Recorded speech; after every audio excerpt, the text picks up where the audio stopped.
Buenas tardes a todos. Os doy la bienvenida como presidente de la Sociedad Andaluza de Oncología Médica a este curso de residentes de nuestra sociedad. Un curso que, como podéis comprobar, tiene un formato completamente diferente al que hemos ido realizando hasta ahora, debido a las circunstancias especiales que nos rodean. A causa de estas circunstancias, creo que en esta ocasión mi agradecimiento en primer lugar tiene que ser doble a nuestra Secretaría Técnica, a Tactis, a Olivia, a Janet, a Yolanda, por todas las facilidades que nos han dado y por haber propiciado un diseño de actividad completamente distinto y novedoso que nos permita estar juntos durante un par de días. Quiero, por supuesto, agradecer también a las coordinadoras científicas del curso, su papel en el mismo, el desarrollo del programa y haber puesto en valor a una serie de compañeros residentes que van a participar como ponentes. A ellos, por supuesto, también quiero darles las gracias por el trabajo que han empleado. Creo que, como sabéis, el curso tiene sobre todo un carácter interactivo y espero de vosotros, sobre todo, participación y que preguntéis.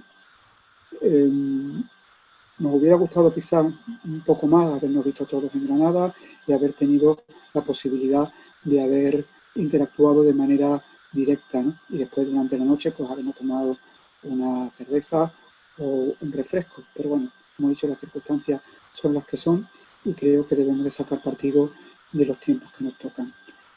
Gracias por haber estado con nosotros. Como sabéis, el programa de la especialidad se comienza en este curso. Tocaremos dos temas. En primer lugar, el cáncer de mama y en segundo lugar, el melanoma. Y la semana próxima continuaremos con otra parte del programa que toca este año. El año próximo completaremos el programa de la especialidad. Quiero dar las gracias, por supuesto, a las compañeras que van a moderar estas mesas. En primer lugar, a la otra compañera Pilar López y en segundo lugar a Maite Delgado por su participación. Como os he dicho, lo más importante del curso de esta tarde es vuestra participación.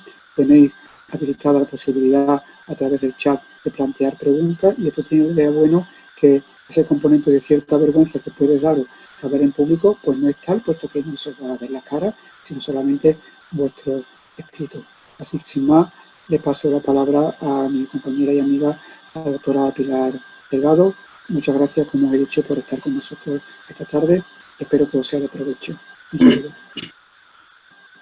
Buenas tardes. Yo también quiero sumarme como el doctor Manuel Ruiz a los agradecimientos. En primer lugar a Saúl por haber confiado un año más en mí para la organización del curso de residentes. Por supuesto, no podemos olvidarnos de Tactis, que además nos ha ayudado a salvar este gran inconveniente del nuevo formato del curso al que nos hemos tenido que ver sometidos por culpa de la famosa pandemia.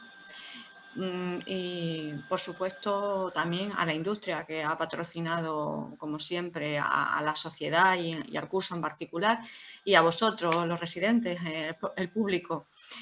A vosotros les tenemos que dar las gracias por dos motivos. Primero, porque a pesar del sobreesfuerzo que han tenido que sufrir este año de trabajo, han sido capaces de continuar con respecto a las guardias y al trabajo de primera línea en contra del virus, también porque no han abandonado tampoco su proceso de formación y han seguido adelante. Por eso no queremos que acabase este curso, aunque muchos de vosotros que erais R5 cuando se había ideado realizar, ya seáis algunos adjuntos. Por lo tanto, no quiero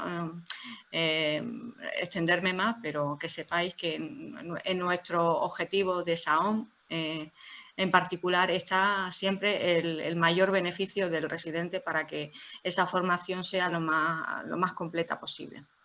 Quiero dar ya, sin más preámbulo, paso a la mesa de mama. En ella van a hablar, en primer lugar, el doctor Eduardo José Perdomo Zaldívar, que era, no sé si es R5 ya o es A1, del Hospital Reina Sofía de Córdoba, que nos va a hablar de la enfermedad de mama precoz, la adyuvancia o la neoadyuvancia. tengo que aclarar en esta mesa que ha habido, como consecuencia del cambio de formato, hemos tenido un pequeño traspapelado de títulos y realmente nosotros no le pedíamos al doctor Perdomo tantísimo trabajo como he realizado, porque ha hecho una exposición completa de la enfermedad precoz de la mama. Realmente nos queríamos basar solamente en un subtipo molecular, pero le agradecemos la información extra que nos va a aportar, que por supuesto es mucho más extenso de lo que lo habíamos solicitado. Muchas gracias y yo creo que ya puede empezar. Buenas tardes. Bueno, ante todo, bienvenidos al curso de SAOM. Yo me llamo Eduardo Perdomo, soy residente de quinto año, todavía no soy adjunto, y estoy en el Hospital Universitario Reina Sofía. Esta tarde hablaremos de lo que es el cáncer de mama, en concreto la enfermedad de mama precoz, tanto las modalidades de adyuvancia y neoadyuvancia.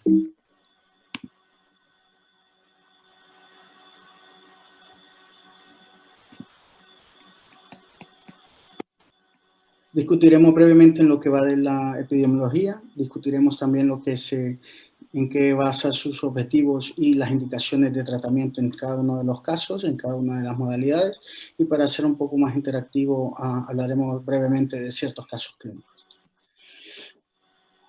En cuanto a la epidemiología, en el 2018 se reportaron alrededor de 2 millones de nuevos casos a nivel mundial y casi 626.000 muertes.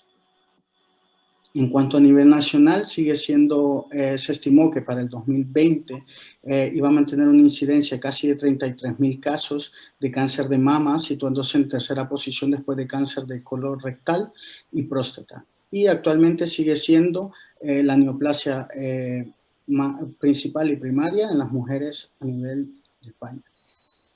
En cuanto a la mortalidad, si bien es cierto, se ha disminuido la incidencia de mortalidad debido a los programas de cribado y tanto por las terapias que actualmente han ido avanzando, pues sigue siendo la primera causa de muerte neoplásica en las mujeres españolas.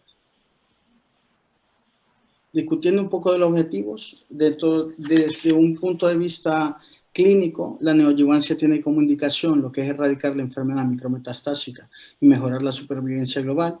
De igual forma, crear lo que son cirugías menos agresivas, ya que tienen un factor psicológico sobre las pacientes y tratamos de mejorar también ese factor estético.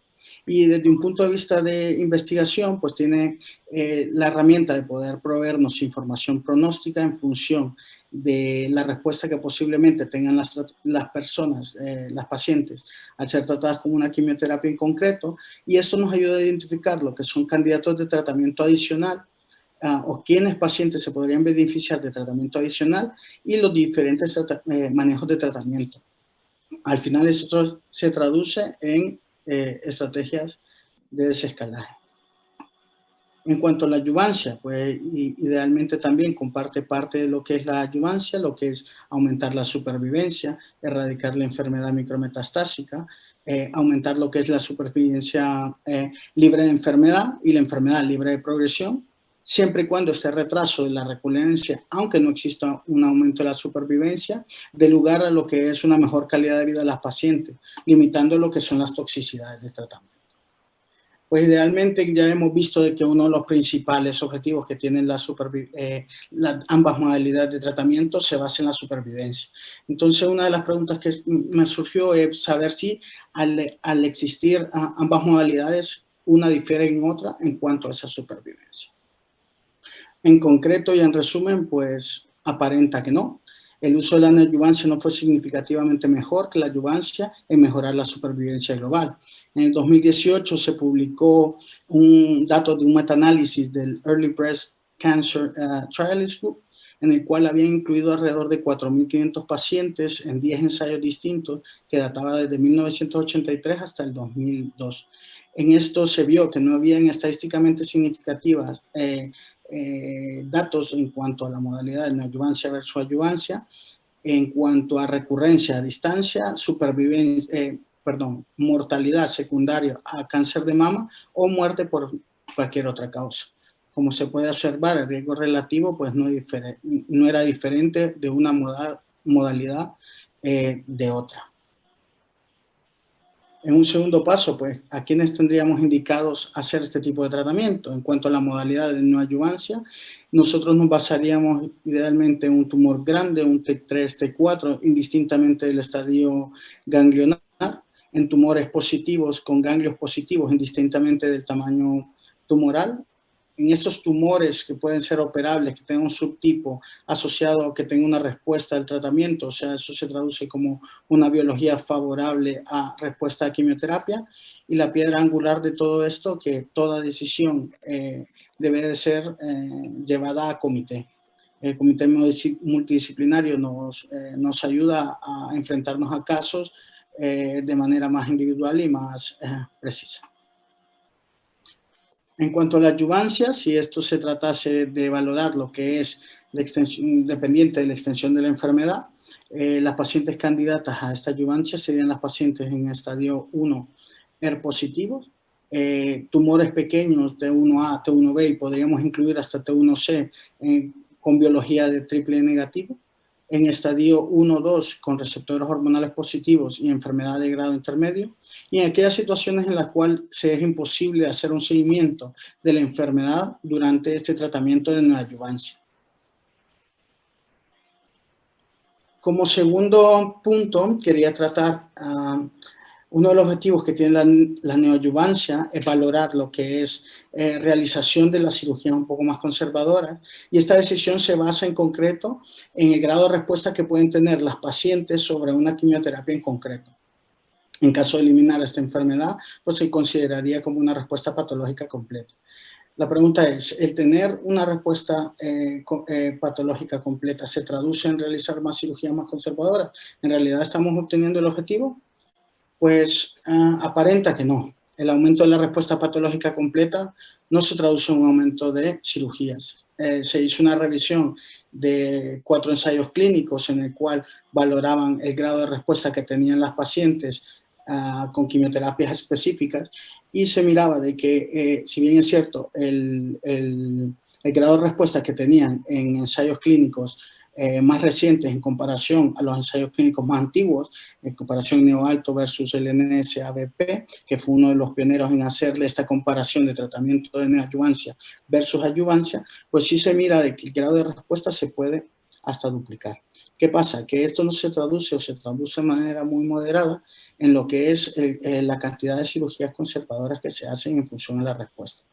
De igual forma, un nuevo ensayo clínico, el ACOSOFT Z1071, pretendía valorar esta misma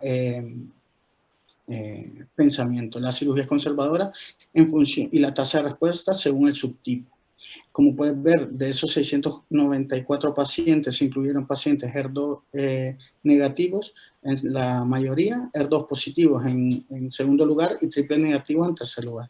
El grado de respuesta era mayoritario en estas pacientes que tenían, se conoce que tienen una biología más favorable, ya sea por tratamiento dirigido o por que responden mejor a quimioterapias, era más elevado en comparación a las pacientes con receptores hormonales positivos. Pero en cuanto a las cirugías realizadas, tampoco es un aumento discreto en comparación con la tasa de respuesta que estas presentan. Entonces ya hemos visto de que el grado de tasa de respuesta se puede traducir también, o se intenta traducir en lo que son las cirugías más conservadoras, que a veces no logramos llegar del todo a ellas. Si bien es cierto, han mejorado con respecto a los años previos. Pero en sí, ¿qué significa la respuesta? Pues, ¿qué tanto importa?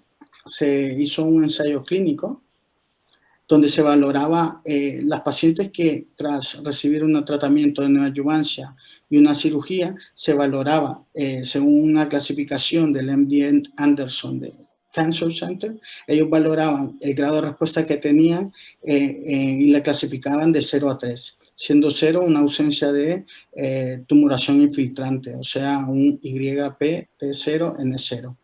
Estas pacientes, como se pueden ver en las curvas de supervivencia que se muestra aquí, las pacientes que eran R0, que es este gráfico pequeño, tenían menor riesgo de recaída y tenían un pronóstico más favorable con respecto a las pacientes que tenían un grado de respuesta menor. Este clasificador demostró ser pronóstico de supervivencia que se podía aplicar a los diferentes subtipos, y eso es lo que se hizo. Se hizo un análisis en el cual incluían diferentes subtipos de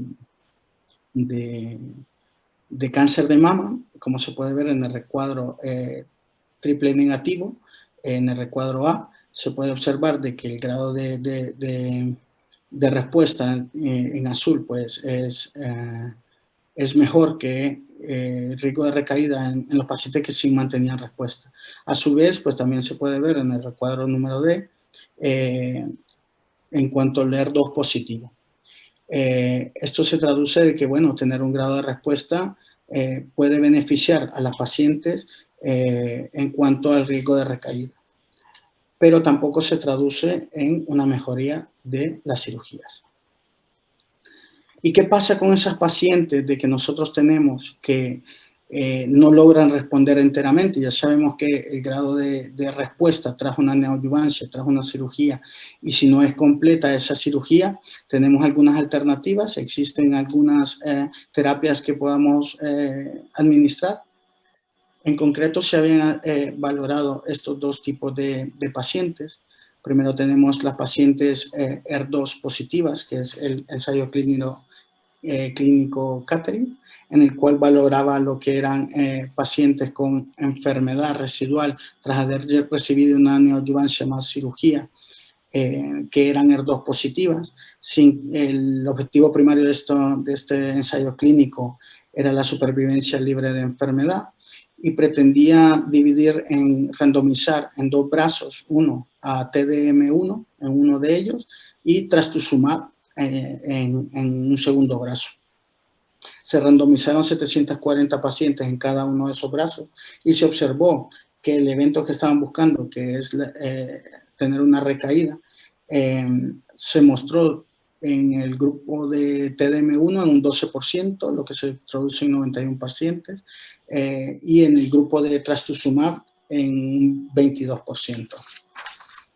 De igual forma, esta estimación porcentual se valoró como pacientes, se valoraron los pacientes libres de enfermedad a los 3 años, que en el grupo de TDM1 era el 88%, con respecto al grupo de trastuzumab, que era el 77%. En conclusiones, pues dentro del grupo de los ER2 positivos que habían tenido una enfermedad residual con un riesgo de recurrencia o muerte, fue 50% menor en el grupo de TDM1. En contraste, un grupo japonés hicieron el CREATE-X, en el cual incluía pacientes ER2 negativos, en el cual se incluyeron 910 pacientes, que tras tener enfermedad residual de una neoadyuvancia más una cirugía, eran candidatos a recibir o no tratamiento adyuvante con capecitabina. El objetivo primario también era supervivencia libre de enfermedad y un objetivo secundario la supervivencia global. Se encontró que la supervivencia global en el grupo de capecitabina fue mayor, 89.2 versus el grupo control de 89.3, con un hazard ratio de 0.60. Y también se demostró de que se hizo un estudio de subgrupos en el cual se valoraban también pacientes triple negativos que tienen idealmente mejor respuesta a la quimioterapia, y en estos pacientes se valoraba que la tasa de supervivencia libre de enfermedad era del 70% con respecto al grupo control de un 51%. Al igual que la supervivencia global fue mayor en el grupo de capecitabina que en el grupo control, con una hazard ratio de 0.52. ¿Qué conclusiones podemos obtener de esto? Pues después de una terapia estándar de tratamiento de neoadyuvancia, ya sea basado en taxanos, antraciclinas o ambos, las pacientes que presentan enfermedad residual ER2 negativa se podrían beneficiar de lo que es tratamiento con capecitabina. A modo interactivo, pues brevemente un par de casos clínicos. Tenemos una paciente de 44 años de edad, sin ningunos antecedentes de interés, que en marzo del 2020 tiene ese objetivo una masa en mama derecha de 8 centímetros de tamaño con 2 ganglios sospechosos de malignidad.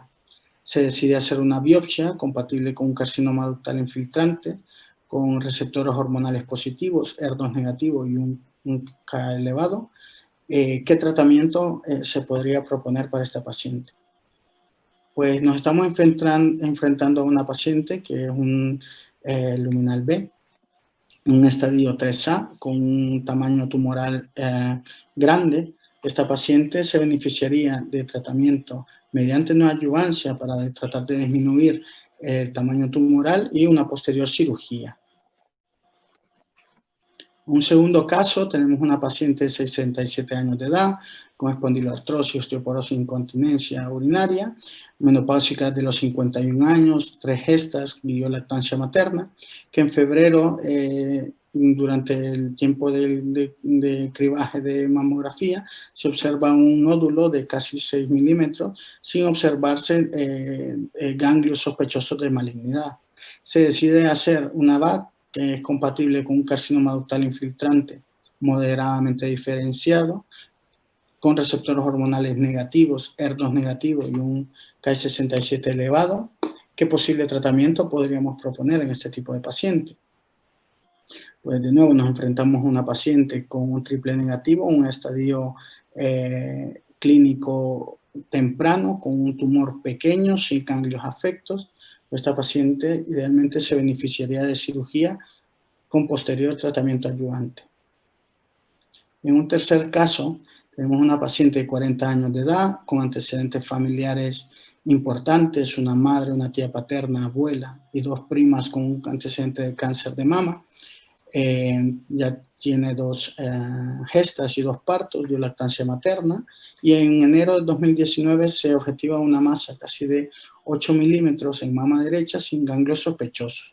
Se decide hacer, debido a la carga, a los antecedentes familiares, una determinación de BRCA que sale mutado y se coge la biopsia a nivel mamario, compatible con un carcinoma ductal infiltrante pobremente diferenciado, con receptores hormonales negativos, HER2 negativo y un Ki del 30%, y qué posible tratamiento propondríamos.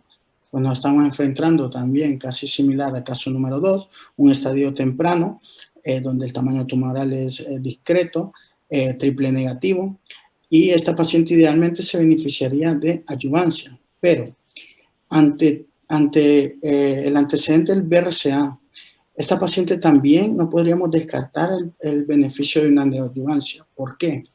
Porque ante una paciente joven que nosotros le podríamos brindar un tratamiento de quimioterapia, podríamos valorar de manera objetiva el grado de respuesta que posiblemente puede tener esta paciente al momento de realizar la cirugía. Así, de esa manera, nosotros podríamos valorar en un futuro los posibles esquemas de tratamiento que sean más efectivos para este tipo de patología en concreto.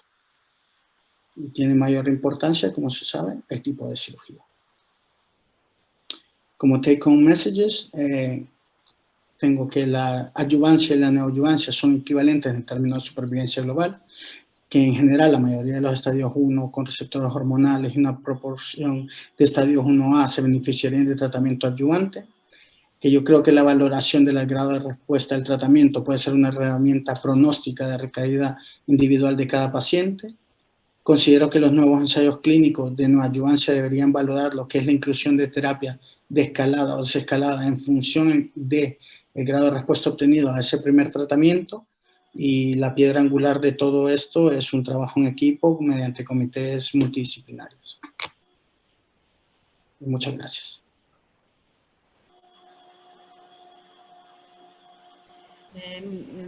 Se me ha olvidado, perdón, muchas gracias, perdón, por tu presentación, Eduardo, ha sido muy brillante. Yo creo que ahora podríamos pasar a la siguiente presentación, porque en la presentación mía se me ha olvidado comentar al público la posibilidad de hacer preguntas in extremis.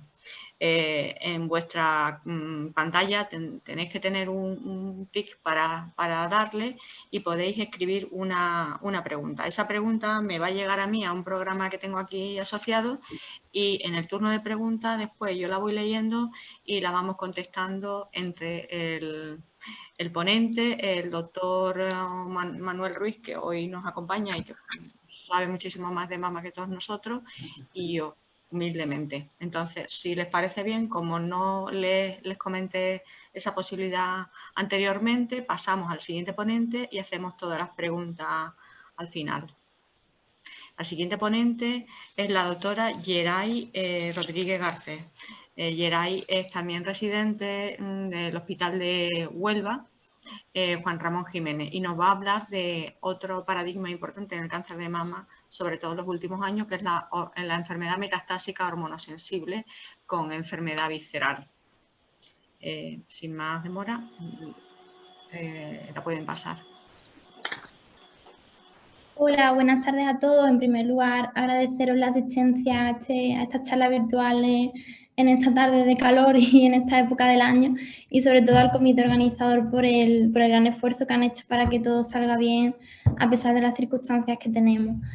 Bueno, me ha tocado hablar sobre un caso clínico en enfermedad de mama hormonosensible y HER2 negativa metastásica visceral y su velocidad y calidad de respuesta.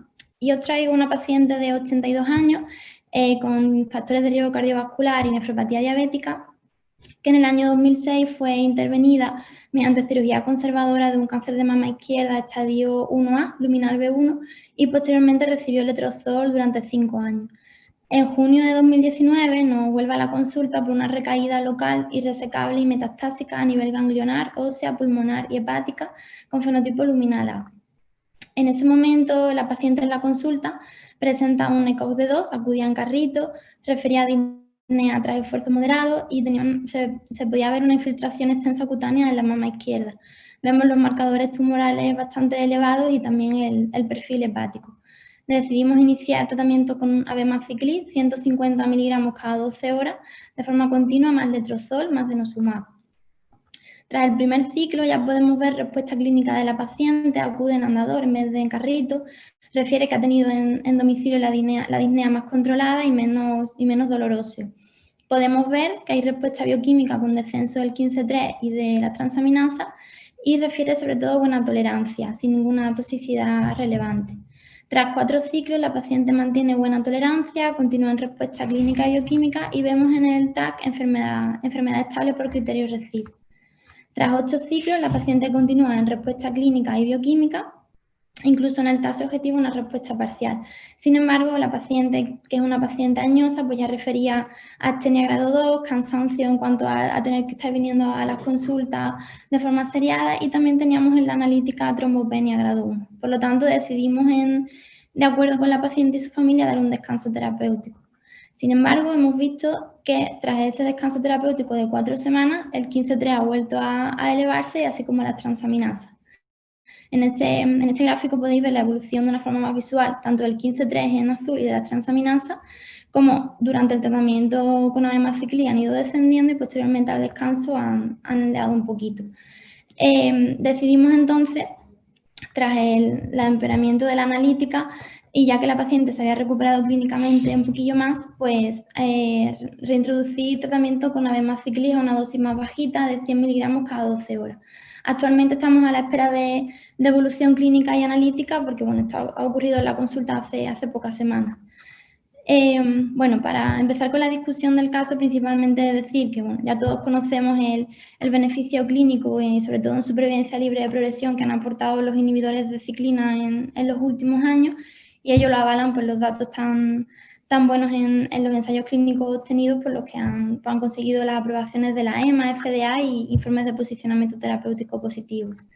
Aquí en este cuadro os dejo un pequeño resumen de los datos de los principales estudios fase 3 con inhibidores de ciclina, sobre todo enfocados en este caso a los datos que yo creo más relevantes para esta charla.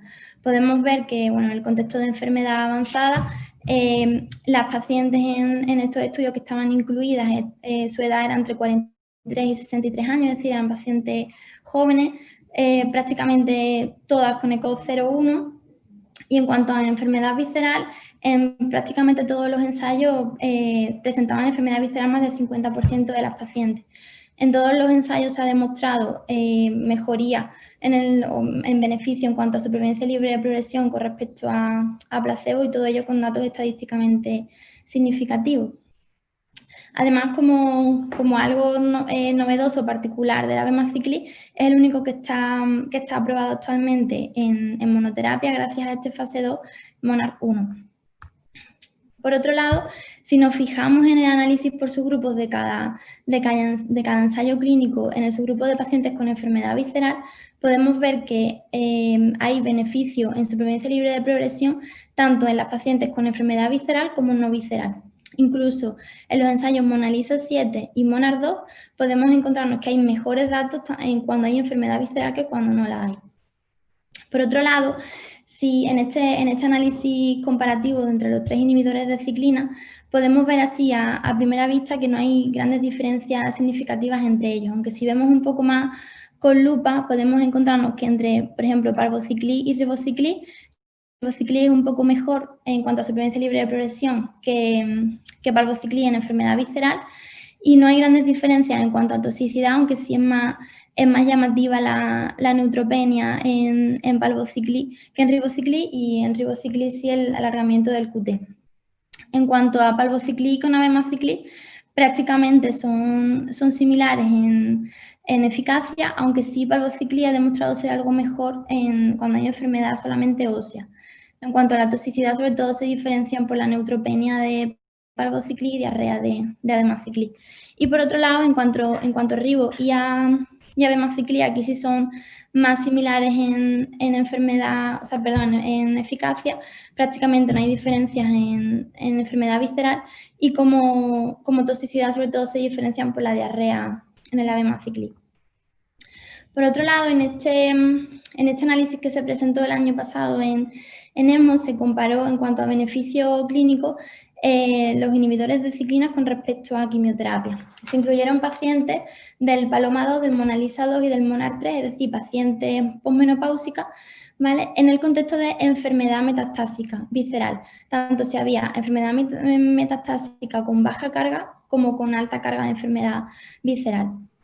Entonces se ha propuesto un algoritmo terapéutico en el que en las pacientes con cáncer de mama metastásica posmenopáusica con una enfermedad visceral que no comprometa su vida a corto plazo, podemos seguir este algoritmo terapéutico en el que recomiendan que si la enfermedad es metastásica de nuevo, se recomienda tratamiento con inhibidores de ciclina y asociado a un inhibidor de la aromatasa como primera línea.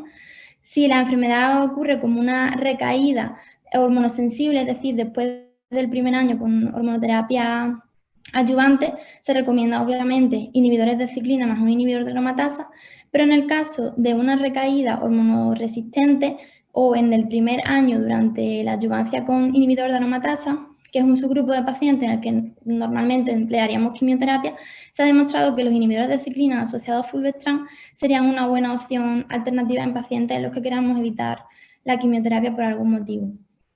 Por otro lado, en este metaanálisis se han publicado datos de las pacientes incluidas en los ensayos clínicos con inhibidores de ciclina, y en este análisis por subgrupo podemos ver que no hay diferencia en cuanto a supervivencia libre de progresión, tanto si las pacientes son jóvenes o añosas, si hay o no enfermedad visceral metastásica, y en cuanto a la comparación con las 3 ciclinas podemos ver que son prácticamente similares sus datos en supervivencia libre de progresión, aunque quizás un poco mejor abemaciclib, con un perfil de toxicidad similar al encontrado en los ensayos clínicos. Y si analizamos la situación con enfermedad visceral de forma estratificada con cada inhibidor de ciclina, ¿qué encontramos? Bueno, pues en cuanto a palbociclib, encontramos que hay beneficio con respecto al letrozol, tanto si hay enfermedad metastásica visceral como si no la hay, tanto en las pacientes incluidas en el ensayo clínico PALOMA 3 como en el PALOMA 2. Por otro lado, en cuanto a ribociclib, también encontramos beneficio clínico en cuanto a supervivencia libre de progresión frente a placebo, tanto en las pacientes menores de 65 años mayores de 65 años con enfermedad visceral metastásica y además con alta carga de enfermedad visceral metastásica. Y por último, con abemaciclib, encontramos también datos positivos con respecto a placebo, tanto si hay enfermedad metastásica visceral como solo ósea, tanto en las pacientes incluidas en el MONARCH 2 como en el MONARCH 3.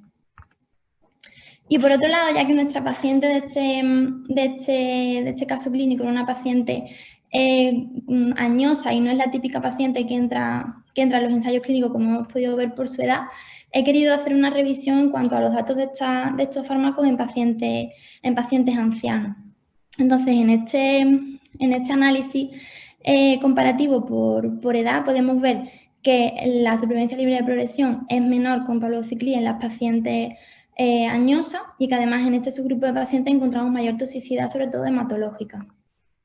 Por otro lado, comparando ribociclib frente a placebo, hemos encontrado que en el subgrupo de pacientes por encima de 65 años la supervivencia libre de progresión sigue siendo mayor que con letrozol y con un perfil de seguridad similar al de una población más joven. Y por otro lado, con abemaciclib, este fármaco tiene la característica particular de que se administra de forma continua durante todos los días del ciclo del tratamiento.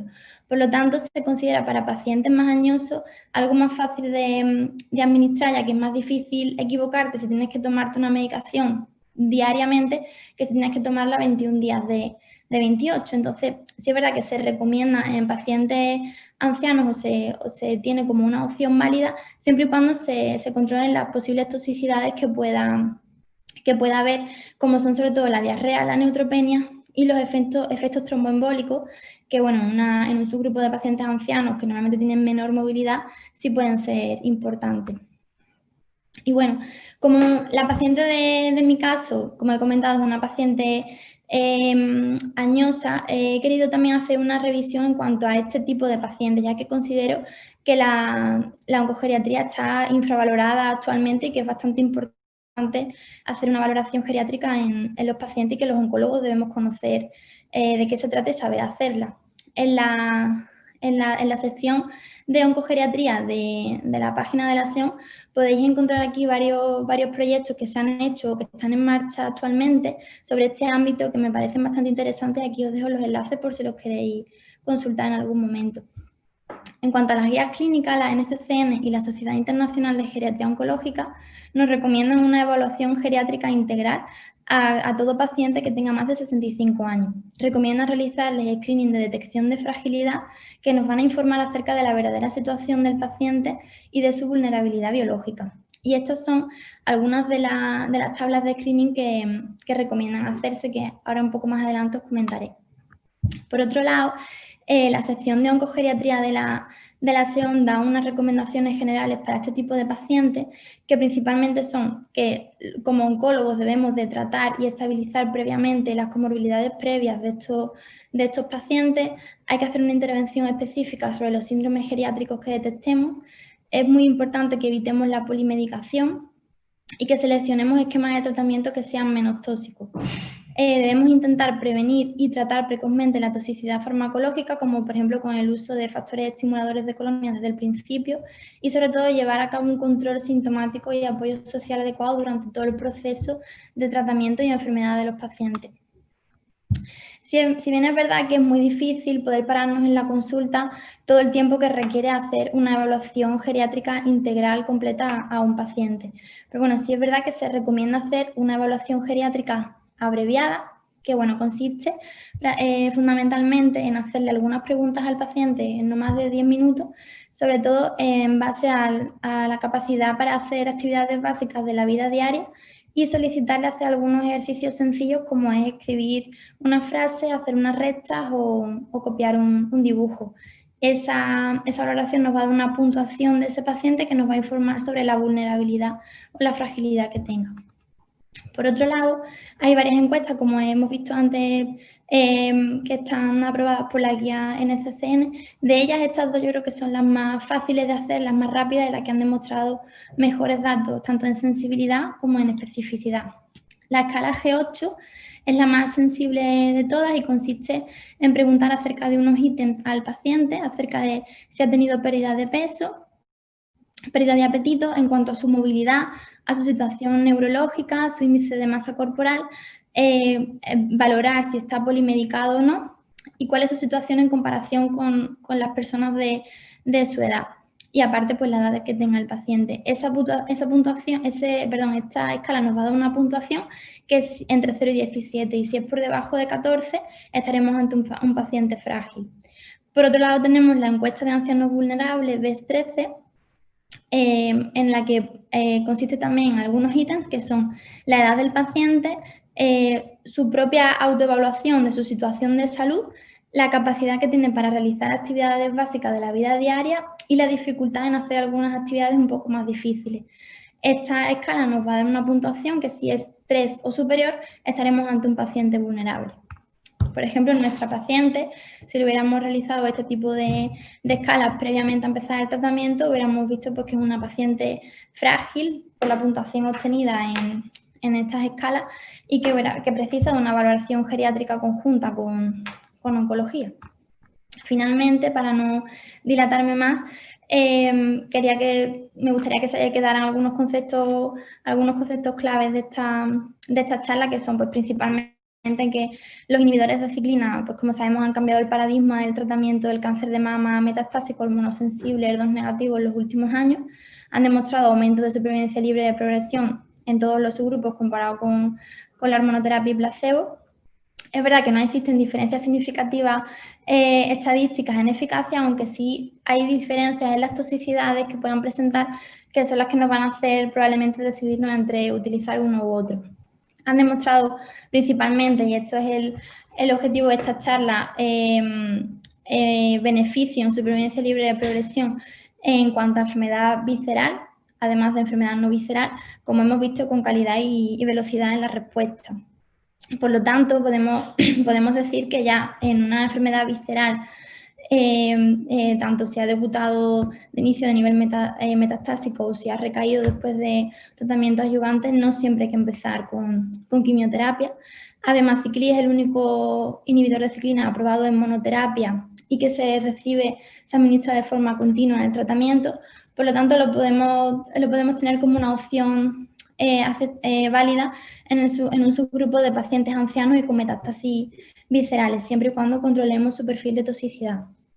Necesitamos ensayos clínicos que comparen y enfrenten a los distintos tipos de inhibidores de ciclina para poder tener datos más robustos en cuanto a eficacia y toxicidad.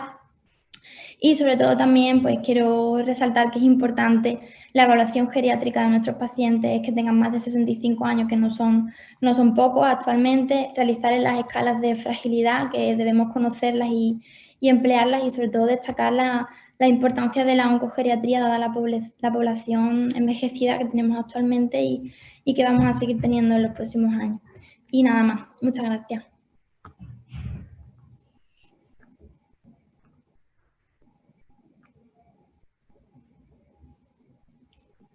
Muchas gracias, Geray. La verdad es que no sé si por cuestiones técnicas o por ineficacia mía no han podido llegar ninguna pregunta todavía. Realmente nos habéis contestado casi todas las preguntas que se me habían ocurrido de entrada, pero sí me gustaría decir alguna cosa. Sobre todo, quiero que se me ha olvidado los agradecimientos, en particular que aunque he agradecido a la industria en general, decir que esta mesa ha sido patrocinada especialmente por Roche. Claro, porque en principio, evidentemente, el título de la primera charla estaba especialmente dedicado, como hemos dicho, a la enfermedad ER2 positiva.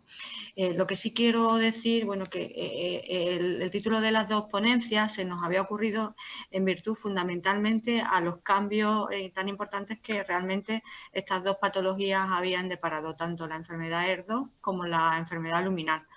La ER2 a nivel precoz porque hemos visto cómo de una enfermedad que inicialmente se consideraba agresiva simplemente por el diagnóstico, ahora sabemos que es una enfermedad que se puede desescalar el tratamiento. De hecho, el objetivo de la charla fundamentalmente era ese, el intentar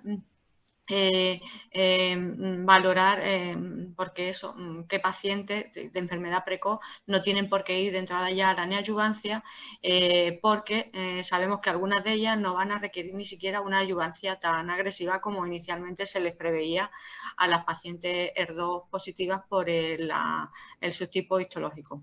De la misma manera, en la enfermedad luminal, sobre todo en la metastásica con afectación visceral, pues el cambio del paradigma de nosotros pensar que a pesar de la luminalidad las pacientes tenían que ser tratadas con medicación agresiva como quimioterapia por tener el hecho de enfermedad visceral y sin embargo que en los 2 últimos años, 3 últimos años, corrígeme doctor Ruiz que tú sabes mejor la fecha, la práctica estándar ya es por supuesto tratarlas también con tratamiento hormonal, en este caso acompañado siempre que sea posible de terapia dirigida con inhibidores de ciclina y que además nos ha permitido todavía cambiar el algoritmo terapéutico y retrasar mucho más allá la hormonoterapia.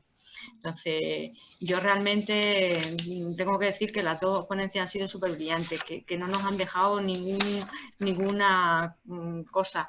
Pero bueno, en principio quizás preguntar, por ejemplo, a José Eduardo, nos ha estado hablando, por ejemplo, de pacientes triple negativa, para hablar de otro subtipo.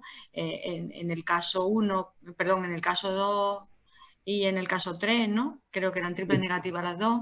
Una se trata con terapia neoadyuvante y otra se trata o se supone que se puede tratar tanto con neoadyuvancia como con no neoadyuvancia. Tú has dado muy bien las claves, ¿no? Porque te has definido, pero me gustaría que lo repitieses para que quedase un poquito más claro para la audiencia, porque los 2 eran casos con tumores muy pequeños y con ganglios negativos. Claro.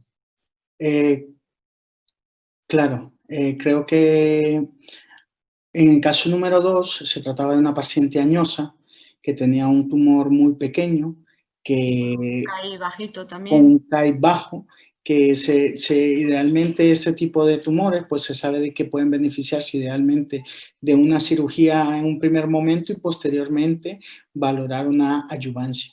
En el tercer caso, que era el tercer caso de controversia, era una paciente que era de 40 años de edad, joven, que tenía muchos antecedentes personales y tenía antecedentes familiares de interés, tanto los cánceres de mama en casi 2 generaciones, y con un añadido a que a pesar de que era un tumor pequeño, que era triple negativo y tenía un CAI del 30%, también existía lo que era la mutación BRCA. Yo creo que ahora mismo lo que has hablado con respecto a el grado de agresividad que estamos teniendo con las terapias, ahora afrontarnos con una neoadyuvancia y valorar el grado de respuesta que estas pacientes posiblemente pueden tener, nos podría brindar una opción a no ser tan agresivos tras una cirugía, en función de que ya somos más objetivos al momento de valorar el grado de respuesta individual de cada paciente y los tumores con respecto a la neoadyuvancia. Sí, la pregunta de todas maneras, y no sé si Manolo tiene algo que opinar de esto, ¿crees tú realmente que simplemente por ese hecho de ser una BRCA mutada, la paciente tiene que ser tratada más agresivamente?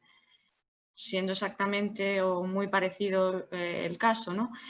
Son pacientes que tienen una mayor tendencia a tener segunda neoplasia y a que puedan responder a los platinos en enfermedad avanzada, pero tienen que ser tratadas más agresivamente en la neoadyuvancia o en la enfermedad precoz. Bueno, vamos a ver, es que el tema de las mujeres BRCA yo creo que es un tema que hay que separar, digamos, de la mayoría de las pacientes, porque estas pacientes ya tienen identificado un tratamiento dirigido, que son los inhibidores de PARP. Lo que todavía no tenemos muy claro es cómo vamos a usar los inhibidores de PARP, sobre todo en la enfermedad precoz. Entonces, quiero decir con esto que si nuestro servicio, nosotros tenemos ahora mismo una paciente que por el motivo que sea hemos identificado como mutadora, y vamos a plantear en este caso neoadyuvancia, nosotros incluimos platino en esta paciente. Y tengo que decir también que fuera de ensayo, nosotros utilizamos normalmente ya esquemas con platino en las pacientes triples negativos. Entonces, no tanto quizás, respondiendo un poco de manera general a la pregunta, más agresividad, sino digamos un perfil un poquito diferente de tratamiento. Pero yo digo que las pacientes BRCA yo las sacaría, digamos, del contexto general de pacientes porque todavía creo que tenemos mucho que avanzar en el conocimiento. Centrándome en las pacientes triples negativas, no BRCA, las mujeres triples negativas, y un poco, y bueno, yo felicito a Eduardo por la intervención, que ha sido bastante buena, digamos, tratando muchos temas en muy poco tiempo. Nosotros hacemos neoadyuvancia en todas las pacientes triples negativas, independientemente del tamaño, porque aunque es verdad que en el CREATE el volumen de pacientes por debajo de 1 centímetro no estaba identificado, el volumen total, sí es cierto que la quimioterapia va a ser igual en la neo y en la adju, siempre tendremos la ventaja de la prueba in vivo y siempre tendremos la ventaja de identificar una paciente que se beneficie de capecitabina. De menos a más, esa es, digamos, la actitud general que tenemos para todas las pacientes. HER2 positivo, como ha dicho él muy bien, separamos, tú lo has comentado también, la que por desescalaje se van a beneficiar solo de adyuvancia, tumores pequeños, vectores positivos, ganglios negativos, esquematolánei, todas las demás serían para neoadyuvancia, y el gran problema que tenemos es todavía son las mujeres luminales. Las mujeres luminales, como ha dicho Eduardo, efectivamente, la quimioterapia neoadyuvante la tenemos sobre todo para reducir, sabemos que no para respuesta completa, e intentar una mayor cirugía conservadora, pero aquí tenemos mucho trabajo que hacer porque no tenemos validadas las plataformas genéticas en la neoadyuvancia, por lo tanto no sabemos si podemos identificar antes o después el ahorro de la quimioterapia para estas mujeres. Y después está claro que las respuestas completas son muy pocas y además parece que no inciden en la respuesta global, puesto que después viene una adyuvancia que es el mejor tratamiento posible, el tratamiento dirigido hormonal, ¿no? Entonces creo que todavía ese brazo, el brazo de las mujeres luminales, tenemos que ver cómo vamos a identificarlas con las plataformas, cómo vamos a usar los inhibidores de ciclina en estas mujeres y de momento en ellas sí solamente quizá tumores grandes para los que no es posible hacer una cirugía conservadora, intentar reducir. A veces esa reducción, que no siempre se produce, tiene un precio muy elevado, que es el precio de la quimioterapia. Entonces ese equilibrio es el que nosotros manejamos a la hora de poder hacer un tratamiento adyuvante que con una plataforma adecuada, incluido un ganglio positivo, nos permita ahorrar la quimioterapia. En definitiva, neoadyuvancia y adyuvancia para mí es lo mismo, tratamiento precoz, solo cambia el tiempo de la cirugía. Lo que no debe de obligar, no debe permitirse es que por hacer una o por hacer otra se fastidie más a la paciente. Eso de manera muy resumida. Bueno, de la misma manera, bueno, tenemos un grave problema quizás con la neoadyuvancia, ¿no? Que no hemos hablado del tema, es sobre qué hacer con el ganglio centinela, ¿no? Si el paciente se ha hecho un diagnóstico donde el ganglio solamente estaba positivo por punción, un poco manifiesto radiológicamente, si se puede tratar o no tratar. ¿Qué querías tú, Eduardo? Ante un ganglio positivo, yo trataría. Distintamente o sea, de un futuro tratamiento quirúrgico, enfrentándonos a una posibilidad de que ya existe una sospecha idealmente elevada de unas lesiones tumorales ganglionares, yo creo que lo ideal sería hacer un tratamiento lo más precoz, mediante ya sea la neoadyuvancia en este caso. Y después de la cirugía, después de la quimioterapia, se valora la respuesta del ganglio, valoráis la respuesta del ganglio y se obvia la linfadenectomía. Sí, que si siendo el ganglio positivo tras la cirugía, dices tú. Sí, se supone que es negativo. Se hace una nueva biopsia y sale negativo. no lo estáis haciendo, ¿no? En vuestro hospital. Eso, si sale la biopsia negativa del ganglio sentinela, bueno, de ganglio sentinela no se hace la linfadectomía. Yo creo que quizás en tu hospital se esté haciendo, lo que pasa que a lo mejor no es tan popular, ¿no? ¿Tú qué me dices, Manolo? Bueno, el ganglio, nosotros hacemos ganglio sentinela post neoadyuvancia. El problema es que, claro, el problema no es el ganglio sentinela, el problema es, para mí, el manejo de la paciente, tanto para la cirugía como para la radioterapia, que de momento solo lo hacemos en el estadiaje pre-neoadyuvancia y no se tiene en cuenta la post-neoadyuvancia, de manera que, por ejemplo, si una paciente tiene una alta carga ganglionar, pues siempre va a vaciamiento ganglionar y siempre va a radioterapia, aunque haya hecho una gran respuesta. Entonces, esto creo yo, esto ya un poco en perspectiva de futuro para todos los residentes jóvenes que den ensayos y estudios.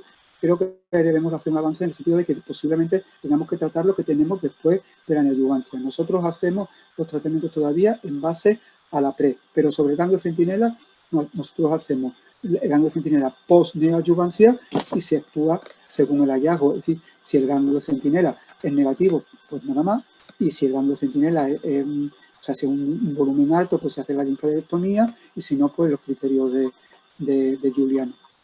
Pero estoy hablando, digamos, con poca carga de entrada. Si hay una N importante al principio, siempre se tiene en cuenta la N inicial. Bueno, no sé si alguna pregunta más sobre enfermedad para el tratamiento precoz. ¿Se te ocurre a ti alguna, Manolo? Hombre, yo creo que lo que he dicho que es importante sobre todo para audiencia de gente joven, y yo que nosotros en nuestro caso llegamos tarde o relativamente tarde a la neoadyuvancia, es meter el concepto en la cabeza de neoadyuvancia frente a adyuvancia. Es que no hay diferencia, es que son mujeres que estamos tratando de manera precoz con un cáncer de mama. Y la neoadyuvancia en general, todos son beneficios, porque el tratamiento es in vivo, estamos viendo, no es un tratamiento a ciega como el tratamiento de la adyuvancia. El tratamiento nos puede dar la posibilidad de hacer una cirugía más conservadora en general y encima además, como ha dicho muy bien Eduardo, identifica de momento solo en dos subtipos, triple negativo y HER2, un subgrupo de pacientes para el que ya hemos identificado una adyuvancia distinta, mujeres con peor riesgo, con peor pronóstico, no tiene respuesta completa, en el caso de HER2, tratamiento con TDM1, en el caso de las pacientes triple negativo, tratamiento con capecitabina.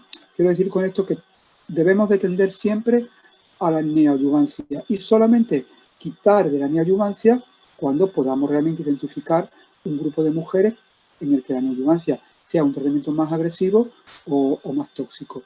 Cuidado, también para los más jóvenes, para que den estudios.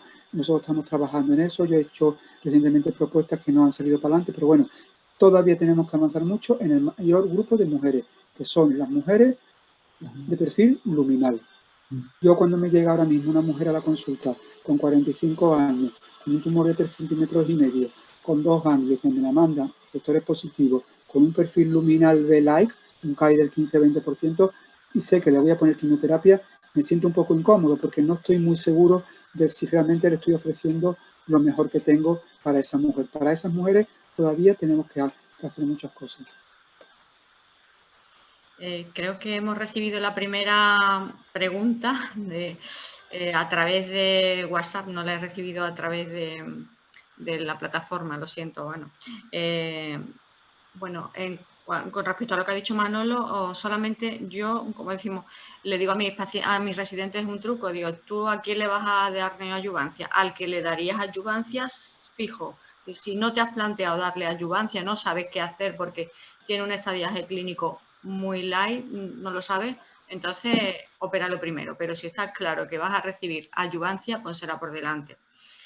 Y bueno, yo me refería, como la pregunta del ganglio centinela era esa, paciente con una carga ganglionar mínima que se ha diagnosticado prácticamente porque se hace ecografía y se va a pinchar cualquier ganglio sospechoso. Si el paciente ha negativizado el ganglio porque el ganglio lo marcamos y se ha negativizado, pues un paciente que se puede manejar ahora, hoy en día, en nuestro tiempo, se pueden manejar con un ganglio centinela después de la neoadyuvancia, a pesar de que era positivo, y no con una linfadenectomía como hacíamos antiguamente.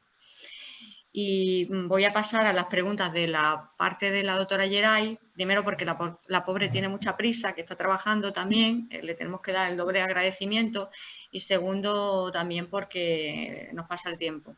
Tenemos aquí una pregunta de una residente de nosotros, de Valme, y bueno, le llama la atención porque sabemos que, bueno, que todos los pacientes con tratamiento con inhibidores de ciclina pues tienen una serie de perfiles de toxicidad diferentes, y le parece a ella es una paciente demasiado frágil para iniciar tratamiento con abemaciclib. La verdad es que esa pregunta la tenía yo apuntada en mis preguntas de base, pero como lo has hecho también, yo creo que nos ha quedado, o a mí me ha quedado bastante claro, pero te lo pregunto en su nombre y no está más que no lo repuerta.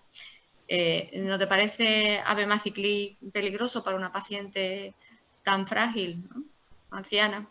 A ver, en principio sí es verdad que puede a lo mejor chocar el ponerle abemaciclib sabiendo que tiene un perfil de toxicidad distinto al de los otros inhibidores de ciclina, pero valorando la situación de la carga tumoral metastásica que tenía la paciente a nivel visceral, que tenía bastante carga visceral, lo que necesitábamos era valorar si había una respuesta rápida y que la paciente no evolucionara clínicamente mal por su enfermedad. Es verdad que hemos tenido la suerte en esta paciente de que la ha tolerado muy bien, que también pues, nos da también otros datos de que abemaciclib en un paciente añoso se puede tolerar bien, y sobre todo también por la facilidad de administrársela todos los días de forma continua, que además para la paciente fue muy fácil explicarle la forma de administrar el tratamiento y para la familia. Y bueno, es verdad que con palbociclib sabemos que hay una mayor toxicidad a nivel de neutropenia y de posibles infecciones graves. Entonces, bueno, pues nos decidimos por esa opción, aunque bueno, aquí sí quiero recalcar la importancia de hacerle a una paciente una valoración geriátrica previa, que nosotros es verdad que no solemos hacerla normalmente y que en nuestro centro no contamos con la especialidad de geriatría, y que yo espero que ahora en adelante empecemos a hacerla de forma más frecuente, que nos va a dar mucha información de los pacientes añosos que tenemos, que cada vez son más, pero bueno, en general lo que queríamos era respuesta rápida en la paciente y ver si era capaz de tolerar el tratamiento, y la verdad que salió bien, que hemos tenido muy buenos datos. Además, hemos visto que nada más que le hemos quitado el tratamiento, el marcador ha empezado a subir otra vez, o sea que eso indica la efectividad del tratamiento. A mí me dio miedo quizás más que la probabilidad de diarrea, porque creo que la diarrea es un síntoma tan evidente que enseguida somos capaces de que el paciente te lo cuenta y tú lo pones a tratar. Me da más miedo la posibilidad de trombosis en esta paciente, porque una paciente que venía en carrito a la consulta, quiere decir que en casa está encamada todo el tiempo y que además tenía una disnea basal, con lo cual pues el problema de trombosis me da más miedo, pero evidentemente habéis acertado con la paciente. Y otra pregunta que yo tenía era si realmente la toxicidad no había sido tan alta, ¿vale? Porque la trombopenia era, o la toxicidad hematológica era leve, y también porque el otro efecto secundario parece que era la astenia, ¿no? ¿Por qué parar y no directamente descender la dosis sin parar? Fue un poco más por dejar a la paciente que decidiera un poco sobre la evolución de su tratamiento. Ella refería que venía cansada, el hecho de estar viniendo a la consulta cada 4 semanas, esperar a lo mejor 1 o 2 horas en sala de espera para verla. Ella estaba como un poco negativa en ese sentido a continuar otro ciclo más. Y entonces, bueno, con la excusa de la leve trombopenia y que estaba pues se veía claramente más cansada que desde el que empezó el tratamiento, le ofrecimos el descanso un poco pues también porque ella llevara un poco mejor todo el proceso del tratamiento, y la familia también nos insistía y decidimos parar, pero en cuanto vimos que el marcador elevaba, pues otra vez empezamos y de acuerdo con ello, la paciente y la familia. ¿Cuál sería vuestra estrategia en caso de progresión en esta paciente? creo que enlazaría con ese algoritmo terapéutico que había comentado yo, que sería uno de los objetivos de esta pregunta, ¿no? El recordar cómo en los últimos años ha cambiado de nuevo el algoritmo terapéutico hormonal del cáncer de mama, ¿no? En este caso, pues tendríamos en mente pedir la mutación del PI3K y, si es positiva, tratar con alpelisib, y siempre y cuando la paciente esté clínicamente bien y con buen ECOG para ello. Y si es que también depende del grado de progresión que tenga la paciente, teniendo en cuenta la carga visceral que tiene, habrá que ver exactamente cómo está en el momento que progrese, porque si no sería una paciente candidata para control sintomática y no machacarla con posibles toxicidades. Y fulvestrán en monoterapia por el hecho de ser tan claro, exactamente. una alternativa. Sí. Claro, en monoterapia, claro. Sí. No nos llegan más preguntas. Manolo, ¿tienes tú alguna pregunta? No, me gustaría, felicitar a Geray por su exposición, porque realmente me ha encantado, porque, digamos, ha ido a 2 puntos para mí clave, y yo me alegro que, sobre todo, como con la gente joven todavía tenemos cierta plasticidad cerebral, como algunos colegas sé que ya es imposible la plasticidad porque su cerebro está completamente endurecido. Y son 2 temas que se han tocado, creo que muy bien. Uno, el tema de la visceralidad, que desdramaticemos. Los pacientes receptores hormonales positivos en primera línea tienen que recibir tratamiento hormonal e inhibidor de ciclina sí o sí. Yo estoy creando un grupo propio de, por favor, que desaparezca el concepto de crisis visceral. ¿Qué es la crisis visceral? Por favor, que alguien me explique y me presente un caso de crisis visceral entendida como mujer con una alta carga visceral, con una situación metabólica muy grave, cuidado, y que salga con la quimioterapia, porque si no sale, no me vale. Es decir, todos hemos tenido voluntarismo, llamámosle premortem, que creo que eso también es un aprendizaje para los residentes, en el sentido de que hay un momento que no se puede tratar, y para nosotros oncólogos es muy difícil no tratar, más que no tratar, y posiblemente a veces nos referimos a eso. Eso no es ni para quimio ni para inhibidor de ciclina.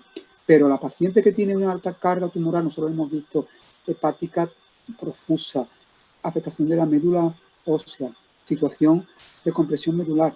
Esa paciente es que tiene una respuesta muy rápida con el inhibidor de ciclina. O sea que por ahí, enhorabuena, Geray. Y en segundo lugar, me ha encantado el tema de las pacientes ancianas. O sea, la ancianidad no puede ser un concepto, una ancianidad entendido como concepto estricto de edad, de que una paciente no se trate con un inhibidor de ciclina.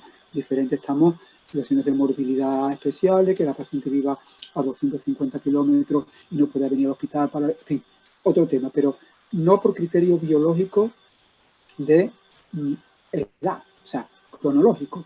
Si el aspecto es que la paciente está mal, pues igual es también lo mismo que he dicho antes, está para nada. O sea que me ha encantado ese concepto. La elección de qué tipo, ahí esto sería para otra mesa.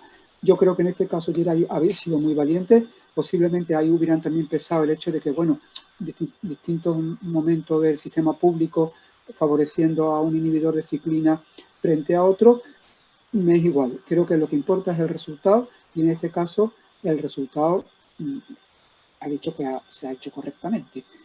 Totalmente de acuerdo en el después. Estamos en el tiempo de un nuevo fármaco. Yo aquí arrimo las con sardinas porque estoy participando en su desarrollo, que es alpelisib, y lo primero, si esta paciente progresa, que habría que hacer sería la mutación P3 quinasa. Con la edad que tiene, y hombre, seamos prácticos, intentar, digamos, maniobras muy agresivas para ensayo de nuevas biopsias y tal, lo vería poco práctico. Una opción, si la paciente no es mutadora, como tú has dicho, Pilar, muy bien, es justamente la monoterapia hormonal. Lo bonito, de todas maneras, quizás de estas pacientes es que lo que tú no te planteabas una segunda línea porque venía muy mal, en primer lugar, la hemos rescatado a la paciente quizás en un par de meses para una segunda línea. La ha mejorado su bioquímica hepática, la ha mejorado su Karnofsky, no ha tenido toxicidad medular. Entonces, una paciente que hemos rescatado tanto porque la hemos dado una respuesta clínica que la ha beneficiado también clínica para una primera línea, como que la hemos rescatado para poder recibir en una segunda línea en unas mejores condiciones de las que lo hemos llegado. Así que a lo mejor te debes ya de ir pensando, Geray, que esta paciente te puede dar para largo. Sí. Si realmente Sí. esa respuesta Totalmente.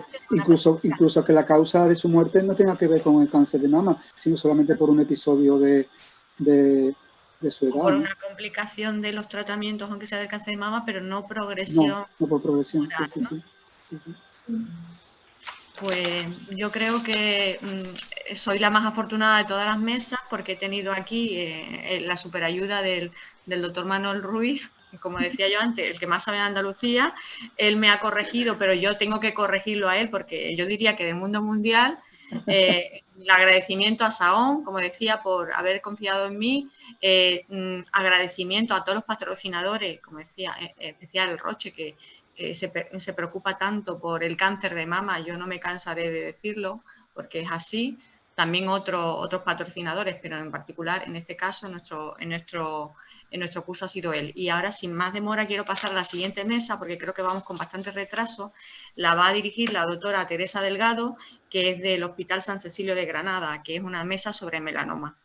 Esperemos que hayan disfrutado de la mama como yo y nos vemos pronto. Muchas gracias. Hola, buenas tardes. Gracias, Pilar. Bueno, pues ahora vamos a pasar a la mesa de melanoma. La verdad es que nos da mucha penilla no recibiros este año en Granada, pero prometemos prepararnos desde ya para el año que viene. La mesa de melanoma tiene dos partes. Una primera parte de adyuvancia y una segunda parte de enfermedad irresecable o metastásica. Entonces, yo creo que es muy importante que hagáis preguntas a través de la plataforma. Las preguntas son anónimas, las voy a recibir yo y voy a leerlas sin decir quién las ha enviado. Y de verdad que creo que es lo más interesante de estas reuniones, porque no sé vosotros, pero yo cada vez tengo más dudas en vez de menos. Entonces, primero va a dar la charla el doctor Kevin Doello, del Hospital Virgen de las Nieves de Granada. Va a hacer su exposición sobre adyuvancia y luego le hacemos unas preguntillas, ¿vale? Pues cuando quieras, Kevin.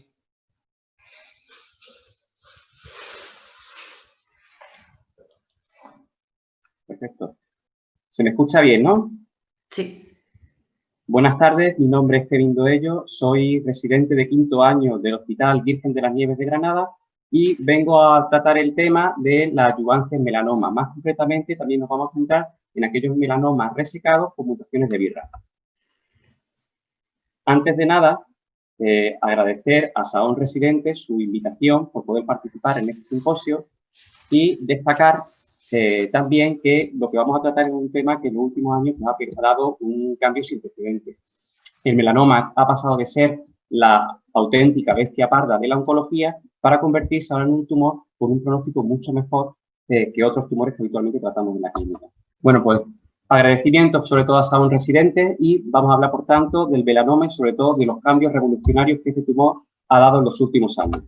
Nos vamos a centrar, obviamente, en aquellos melanomas que han sido resecados, es decir, melanoma ya sea estadio 2 o estadio 3 resecados y, por tanto, van a requerir un tratamiento complementario. Comenzaremos comentando una serie de obviedades a modo de introducción y el estado actual del arte, es decir, qué es lo que hacemos habitualmente en la clínica. Para ulteriormente dar paso a los fundamentos, es decir, los ensayos clínicos que van a fundamentar pues, todas estas cuestiones. Obviedades, es obvio que un melanoma, cuanto mayor es su T, es decir, cuanto mayor es su espesor de Breslow, su pronóstico es peor. Con asimismo, aquellos melanomas que tienen infiltración ganglionar, es decir, aquellos que puntúa la N y, por tanto, los estadios 3, obviamente tienen peores pronósticos, con una salvedad del estadio 2C y el 3A, según algunos estudios que parecen confirmar o afirmar que el estadio 2C presenta un pronóstico ligeramente peor, el estadio ulcerado sin afectación ganglionar, que el estadio 3A, que es aquel que tiene afectación ganglionar inicial, ¿no? Pero bueno, eso lo comentaremos ahora. Por tanto, podemos dividir a los pacientes con melanomas resecados en varios grupos. Pacientes con melanomas de bajo riesgo, de alto riesgo, y luego aquellos pacientes en la resecado melanoma y que tienen afectación ganglionar, es decir, los estadios 3, ¿no? O bien, bajo riesgo, pues, aquellos melanomas cuyo espesor de Breslow se encuentra entre 4 milímetros o menos de 2 milímetros con ulceración del mismo. Alto riesgo, estadios 2B y 2C, es decir, aquellos melanomas que presentan un espesor de Breslow de más de 4 milímetros, o bien más de 2 milímetros, pero con ulceración del mismo, que sería ese estadio 2C que hemos consultado. Y finalmente tendríamos la enfermedad estadio 3, y aquella enfermedad en la que hay infiltración en la piel, que podemos describirla como 3A, 3B o 3C en función de cómo de grande, digamos, esa afectación en las venas, ¿no? Pues bien, en este estado del arte, en este estado de la técnica, de qué es lo que hacemos habitualmente en la clínica, pues bien, melanomas resecados de bajo riesgo. En un principio, nosotros habitualmente en la clínica no hacemos adjuvancia. Melanomas de alto riesgo, pero obviamente N negativa. Pues bien, aquellos melanomas que son estadio 2C, en un principio, según los ensayos clínicos actuales, no estaría indicado hacer ni inmunoterapia adyuvante ni el combo de inhibidor BRAF, inhibidor de MER, sino lo que habría que plantear bien es la utilización del interferón a altas dosis o bien la inclusión del paciente en un ensayo clínico. Mientras que aquellos pacientes con melanomas resecados de estadio 3, es decir, aquellos en los que había afectación alveolar de diferente grado, o bien los melanomas estadio 4 con enfermedad oligometastásica resecada, en estos casos habría que plantear una adyuvancia bien con inmunoterapia, o bien se podría plantear en los casos, obviamente, damos por hecho los casos que son mutados para el gen BRAF, podríamos plantear un combo de inhibidor BRAF y MER. ¿En qué caso? Pues eso es lo que veremos a continuación. Porque ahora lo que vamos a centrarnos son en los fundamentos, es decir, tenemos una práctica clínica y ahora vamos a profundizar en ella y la vamos a desgranar aún más, centrándonos en los ensayos clínicos que la fundamentan. Concretamente, la madre del cordero, el punto caliente de esta presentación, dado que el título de la presentación es adyuvancia en el melanoma BRAF mutado, es el estudio CONVIAD. El estudio CONVIAD, un ensayo fase 3, randomizado, en el cual los pacientes fueron aleatorizados en dos grupos, un grupo de placebo y otro grupo de tratamiento en el cual se daba a los pacientes durante 12 meses el combo de dabrafenib, trametinib. Obviamente son pacientes con la mutación de BRAF. En este estudio se incluyeron pacientes con melanomas resecados estadios 3A, 3B y 3C. Y su endpoint primario es la supervivencia libre de progresión, libre de estudio. Destacar las características basales, digamos, de la población de este estudio, sobre todo que los pacientes, obviamente, presentaban la mutación de BRAF, destacar que sobre todo estos pacientes presentan la mutación en un 90%, mutación V600E, algunos pacientes presentaban también la V600K, pero sobre todo la V600E, y destacar también que la inmensa mayoría de los pacientes presentaban un ECODC. En cuanto a su endpoint primario, se alcanzó, es decir, en este estudio podemos ver cómo en la supervivencia libre de enfermedad, en esta gráfica que presentamos los resultados a 36 meses, podemos comprobar cómo resultados altamente significativos, con un valor P altamente significativo, y una hazard ratio pues, de 0,47, presentándose a 36 meses un 58% de pacientes en el grupo del brazo de tratamiento que estaban libres de enfermedad a los 36 meses respecto a un 39% de pacientes en el grupo de placebo. Destacar que todos los subgrupos, en cuanto a estadio de enfermedad, es decir, los resecados estadio 3A, 3B y 3C, parecieron beneficiarse pues, de este tratamiento. Asimismo, destacar también que la supervivencia, es decir, hemos hablado de supervivencia libre de enfermedades, porque el melanoma puede recaer a nivel local o puede recaer mediante metástasis a distancia. Bien, en el caso de la supervivencia libre de metástasis a distancia, aquí también presentamos unos datos a 36 meses en el cual también los resultados son positivos, una P significativa, una hazard ratio de 0,51 y podemos ver cómo en el grupo de tratamiento a 36 meses un 71% de pacientes libres de metástasis respecto a un 57% en el grupo de placebo. Asimismo, también se hizo un ensayo de supervivencia global. Este ensayo de supervivencia global también fue positivo, pero sin embargo no es el endpoint primario, sino que es un estudio hecho, digamos, un endpoint secundario, un estudio, digamos, hecho más a posteriori, pero en el cual también se ve un estudio una P altamente significativa, una hazard ratio de 0,57 y un 86% de pacientes vivos a los 36 meses de haberse intervenido del melanoma y que han recibido pues, el tratamiento de un año con dabrafenib. Destacar simplemente en esta diapositiva, comentar que a la progresión la mayor parte de los pacientes recibieron inmunoterapia. Efectos adversos, el 40% de los pacientes tuvieron efectos adversos grados 3-4, destacando entre ellos la pirexia, la fatiga, la náusea, la diarrea, el dolor de cabeza, lo típico por el combo dabrafenib. Y destacar, obviamente, que existen datos, lo que hemos comentado, a 3 años, y que se van actualizando progresivamente con el paso de los años, que van saliendo nuevos datos, estos datos pues van siendo actualizados. Simplemente quiero mencionar un estudio, el estudio BRIM-8, en el cual, que es un estudio negativo, de forma global un estudio negativo, en el cual quiero destacar que en este estudio se experimentó solamente un inhibidor de Burachenil. Se realizaron dos cohortes, una cohorte en la cual había pacientes con estadios melanoma resecado estadio 2C, 3A y 3B, y una segunda cohorte con pacientes con melanoma resecado estadio 3C, que fueron randomizados a recibir placebo o el Bemurac, ¿no? El tema, durante 52 semanas, el tema es, su endpoint primario es la supervivencia libre de enfermedad, y en este caso, en los melanomas estadio 3C, en este caso no se obtuvo la significación estadística, y en la otra cohorte, estamos hablando de la cohorte de los pacientes que tienen melanoma resecado 2C, 3A y 3B, se obtuvo una significación estadística. Sin embargo, dado el diseño del estudio, el que en una de las dos cohortes diese significación convierte el estudio en negativo. Por tanto, esto no es un estándar ahora mismo en la clínica. Hemos hablado, por tanto, del punto caliente. El punto caliente es melanoma resecado, BRAF mutado, adyuvancia. Y hemos comentado que, según los estudios, podría plantearse el empleo, en este caso, del combo de abrafenib-trametinib, con sus salvedades y con sus efectos secundarios y todas las cuestiones que a posteriori vamos a comentar. Obviamente tenemos otra gran arma terapéutica que hace muchos años pues nadie lo hubiese dicho, que es la inmunoterapia. En este caso vamos a comenzar con el estudio CheckMate 238, en el cual se testó, en un ensayo fase 3, aleatorizado, la utilización de nivolumab adyuvante durante un año, ya sea cada 2 semanas de dosis flat de 140 o cada 4 semanas de 480, con respecto a ipilimumab, es decir, no brazo de placebo.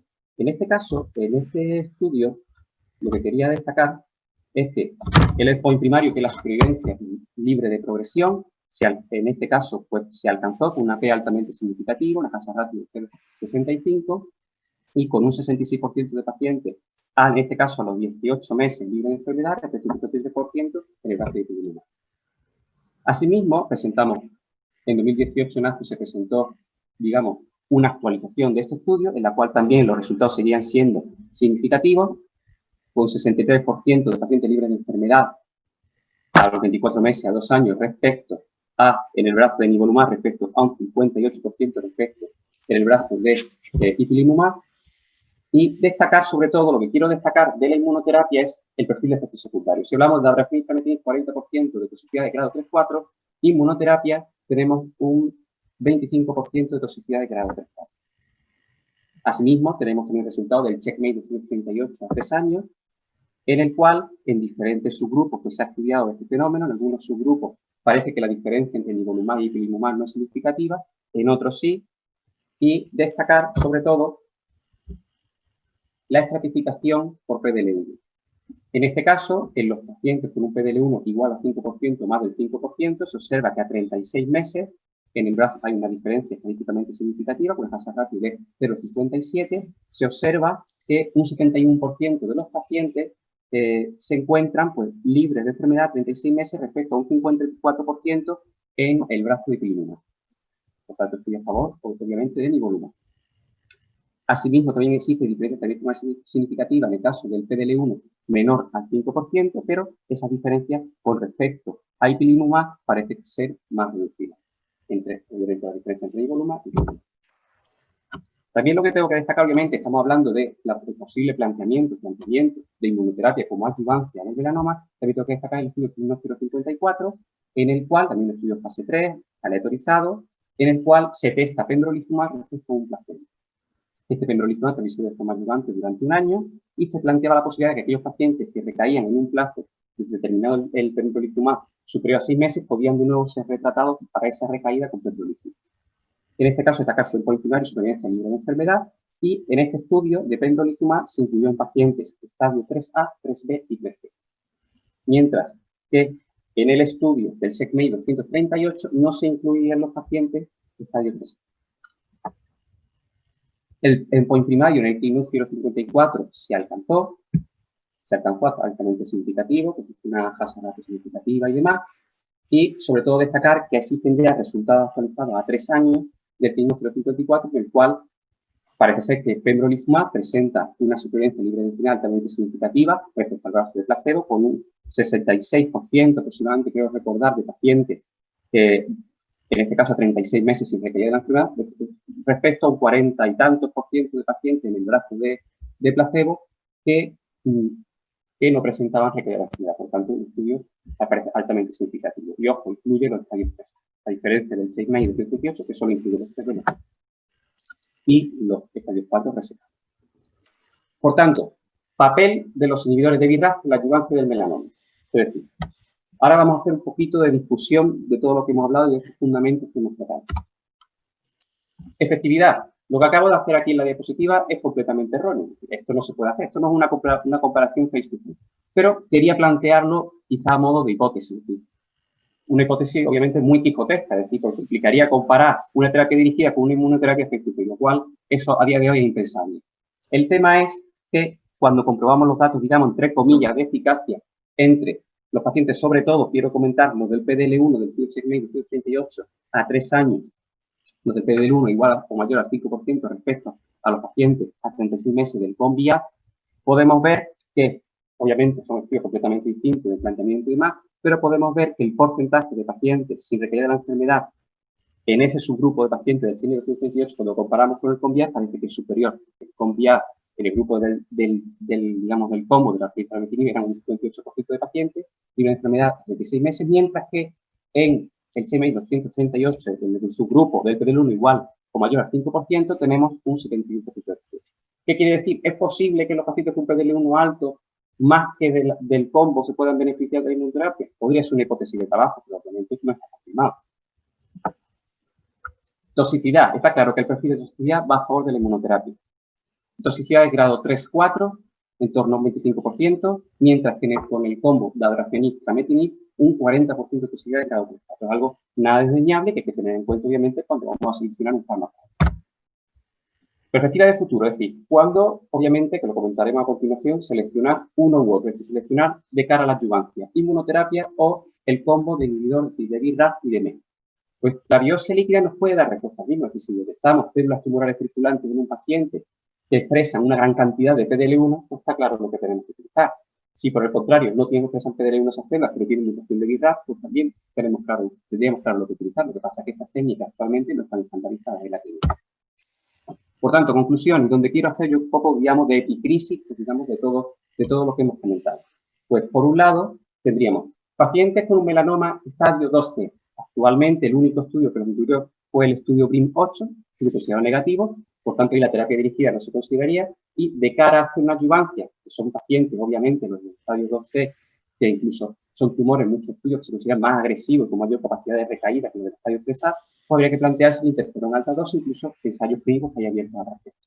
Cuando ya nos metemos en el terreno, digamos, farragoso de los estadios 3, tenemos el estadio 2, el estadio 3A, en muchos casos el estadio 3A pues se plantea el seguimiento activo, en otros casos podríamos plantear un tratamiento con un inhibidor de BRAF y MEK, y el combo en los que son BRAF mutados, podría plantearse, o el empleo de inmunoterapia, sobre todo en este caso la inmunoterapia que se habría que plantear, que es la que tiene evidencia, sea pembrolizumab, no nivolumab, porque estos pacientes no están incluidos en el estudio. En el caso de los estadios 2B y 3C, podrían plantearse tanto la inmunoterapia como la utilización de un combo inhibidor de BRAF y inhibidor de MEK, en el caso que el tumor tuviese una mutación para BRAF. El caso es que, a mi juicio y mi humilde opinión, el escenario adyuvante, es decir, un melanoma resecado, plantea el mejor de los escenarios cuando uno quiere montar una respuesta inmune. Por tanto, a mi juicio, yo siempre que pudiera, lo que emplearía en la adyuvancia del melanoma sería inmunoterapia. Ahora bien, si hay algún caso en el cual no puedo emplear inmunoterapia porque el paciente es intolerante, tiene alguna enfermedad inmune o algo, y el paciente requiere una adyuvancia por su alto riesgo de recaída, plantearía el inhibidor de MEK. Pero quizás me posiciono más a favor del empleo de inmunoterapia en este escenario. Y esto es todo, pues muchas gracias. Vale, muy bien, Kevin. Muy bien. Bueno, ahora viene el turno de preguntas. Yo solamente quería hacer dos puntualizaciones muy breves, ¿vale? La primera de ellas es que, bueno, en mi opinión, los dos tratamientos para adyuvancia, la terapia dirigida y la inmunoterapia, tienen resultados muy buenos a día de hoy. no están comparados, como bien has dicho tú, entonces la elección de uno u otro pues depende de la preferencia quizás del médico y del paciente. Entonces, mira, tenemos algunas preguntillas, Kevin. La primera es, la vamos a responder de forma muy breve. ¿Vosotros en tu hospital hoy utilizáis interferona adyuvante para algún paciente? Nosotros aún a veces lo seguimos utilizando. Pacientes que tienen un alto riesgo de recaída, sobre todo el estadio 2T, tumores ulcerados de más de 2 milímetros de espesor de Breslow, el cual incluso son tumores con una tasa de recaída mucho mayor que la que puede tener un estadio a veces 3A. En ese tipo de pacientes a veces nos planteamos seriamente el tener que utilizarlo con toda la toxicidad que ello emplea, los síndromes pseudogripales, que el paciente está cerca de un año con una sensación pseudogripal, la toxicidad hepática, que no es nada desdeñable, pero claro, cuando tiene ante ti un paciente con alto riesgo de recaída, en el cual no puedes plantear alternativas modernas, y un paciente potencialmente curable, pues obviamente a veces tienes que tomar esa decisión y seguir. Pero obviamente ya a día de hoy son casos más contados. Vale. Otra preguntilla. Como sabéis, en todos los estudios de adyuvancia se hace linfadenectomía. Era un criterio necesario para entrar en los ensayos de adyuvancia. ¿Vosotros a día de hoy hacéis linfadenectomía en los melanomas? Nosotros, en los casos en los cuales el ganglio centinela sea positivo, hacemos en todos los casos linfadenectomía. Ahora bien, aquellos ganglios centinela, aquellas positividades en ganglio centinela que son del tipo de micrometástasis, en esos casos no, y hacemos un seguimiento pues, muy estrecho. Vale. Lo digo pero porque en el caso de los demás sí. ¿No? Eso, porque en algún sitio la tendencia es ahorrar esa linfadenectomía para intentar evitar morbilidad. Nosotros la hacemos, pero es cierto que existen algunos estudios que parece ser que no, parece ser en algunos casos que no hay diferencia de supervivencia entre los pacientes a los que se hace linfadenectomía y los que no. Pero claro, porque un estudio a lo mejor te lo señale, pues algo que llevas haciendo durante muchos años y sobre todo cuando ese algo implica que puede salvarle la vida a un paciente, obviamente te da muchos aspectos. Entonces, nosotros, en la inmensa mayoría de los casos, hacemos linfadenectomía. Vale. Yo creo que la tendencia en un futuro va a ser a ir ahorrando. Ahí a menos. Eso es, pero bueno, hasta hoy es verdad que es muy controvertido. Vale, luego otra preguntilla que tenemos por aquí. Sabemos que ahora mismo la adyuvancia en el melanoma no se puede pautar de forma rutinaria. Aunque están aprobados por la FDA y por la EMA, tenemos que pedir cada tratamiento que queramos porque las agencias reguladoras no los tienen aprobados. Entonces, ¿cómo elegí el fármaco que vaya a poner? Porque, por ejemplo, los 3A no estaban incluidos en el estudio de nivolumab. ¿Cómo elegí el tratamiento que vaya a poner? Pues mira, el tema es el siguiente. Nosotros prácticamente, en la inmensa mayoría de los pacientes, lo que estamos utilizando ahora mismo de adyuvancias modernas, por así decirlo, es nivolumab. Nosotros todavía combos de inhibidor de BRAF y de MEK no hemos utilizado ninguno porque quizás somos más pro inmunoterapia, es decir, consideramos el escenario más adecuado, el tumor resecado, como el escenario en el cual el paciente le da tiempo a mantener una respuesta inmune y reservar el inhibidor de BRAF y de MEK en el paciente que es mutado para una circunstancia en la cual el paciente tenga metástasis y distancia, requiera una respuesta rápida, entonces en ese momento un fármaco de respuesta rápida y de alta tasa de respuesta, el inhibidor preferimos esa bala reservarla. Entonces, ¿qué es lo que hemos hecho hasta ahora? Y el paciente estadio 2D y 2C, inmunoterapia con nivolumab, es lo que hemos hecho, lo que estamos haciendo hasta ahora. Los estadios 3A, ahora mismo lo que nosotros hemos hecho, que aunque el estudio de pembrolizumab es positivo, lo que nosotros hemos hecho actualmente es intentar de algún modo u otro a ver si les podemos poner nivolumab también. Aunque no estuviese incluido en el estudio, pero es cierto que es una inmunoterapia que ha demostrado su eficacia y entonces, mediante pues, un uso compasivo de alguna forma, intentar meterlo. Pero es cierto que de entrada, por los estadios 3A también que yo he visto, inicialmente, si son estadios 3A por micrometástasis y lo demás, lo que nosotros hemos hecho es la resección, obviamente, de ganglios centinela y un seguimiento muy estrecho. Y solamente un estadio 3A que nos plantee más dudas, digamos, de recaída, pues entonces ya intentamos hacer un tratamiento con inmunoterapia, bien buscarle el nivolumab de alguna forma, porque el pembrolizumab nosotros actualmente todavía no lo hemos utilizado. Claro, lo que pasa es que en ese caso quizás teniendo la opción del Dabratrame donde están incluidos los 3A y el Pembro, quizás está más indicado. Vale, y la última preguntilla que te voy a hacer, que nos hacen por aquí, nos dicen que si a un paciente se le interviene de una satelitosis y es BRAF mutado, si le correspondería adyuvancia. Pues mira, nosotros en ese aspecto, es decir, una satelitosis y BRAF mutado, nosotros en ese aspecto, claro, la satelitosis obviamente implicaría ya una diseminación hematógena. Entonces, como Adyuvancia, pues mira, es complicada la cuestión, porque el tener una satelitosis te puede explicar una disminución hematógena. Entonces, ¿qué tipo de adyuvancia se consideraría? Es decir, lo consideraríamos como un estadio de qué tipo. En un principio, si tú esa satelitosis la resecas y consideras satelitosis una disminución hematógena, sería un estadio 4 resecado. Entonces, ¿qué adyuvancia consideraría yo en ese estado? Aunque sea BRAF mutado, yo en ese caso, por los pacientes que estaban incluidos en cada estudio, el único estudio que incluía los pacientes estadio 4 resecados era el estudio 6238. Por tanto, yo le pondría inmunoterapia. Vale. Muy bien, Kevin, pues muchas gracias. Si te parece, vamos a pasar a la siguiente mesa, o sea, a la siguiente charla, ¿vale? Ahora la doctora Lourdes Sevilla del Hospital Virgen Macarena nos va a hacer un repasillo de la enfermedad localmente avanzada y metastásica y así pues le damos una vuelta entera al melanoma. Pues cuando tú quieras, Lourdes. Hola, buenas. Bueno, por supuesto, unirme al agradecimiento a la organización, a Tactics. Vamos, porque trabajar con vosotros ha sido facilísimo y también, Maite, porque lo has puesto todo súper sencillo, la verdad. Y bueno, sin más, yo traigo el caso clínico de una paciente con melanoma en progresión a inmunoterapia. Y bueno, se trata de una paciente de 64 años, hipertensa, cuya historia oncológica realmente empieza en el 1997, año en el que se diagnostica de un carcinoma de mama, intervenido mediante mastectomía izquierda. Desconocemos la adyuvancia que realizó porque fue en un centro externo, pero bueno, el caso es que se da de alta de las consultas en 2007 sin más incidencia. Y en 2016 es diagnosticada de un melanoma en la nasal derecha que se interviene en noviembre de ese año. La AP corresponde a un melanoma nodular de 4 milímetros de Breslow, corresponde a un T4A con todos los márgenes afectos. Y por este motivo, en 2017 se reinterviene en 2 ocasiones porque estaban en todo momento los márgenes afectos. Y de nuevo en esta tercera intervención los márgenes siguen estando afectados, por lo que la paciente se lleva el caso a la comisión de melanoma, se decide que la lesión es quirúrgicamente irresecable y se nos deriva a las consultas. Y en este momento nosotros solicitamos una resonancia craneal en la que se objetiva una masa que infiltra el tejido subcutáneo adyacente y también el margen anterior del cornete inferior nasal. Y un PET-TAC en el que además de la masa aparecen adenopatías laterocervicales de baja tasa de proliferación que sí que se dan como sospechosas de malignidad. Y bueno, esta es la situación que tenemos. En la primera visita a nuestras consultas, en septiembre de 2017, esta es la masa que se describe en la resonancia y esta es la correspondencia clínica de la paciente. Tiene una lesión de aspecto cicatricial de unos 5 centímetros de diámetro máximo, con un centro levemente ulcerado. Y bueno, solicitamos un estudio mutacional BRAF, resulta una mutación BRAF V600E, por lo que se decide iniciar una primera línea con terapias dirigidas con dabrafenib, trametinib.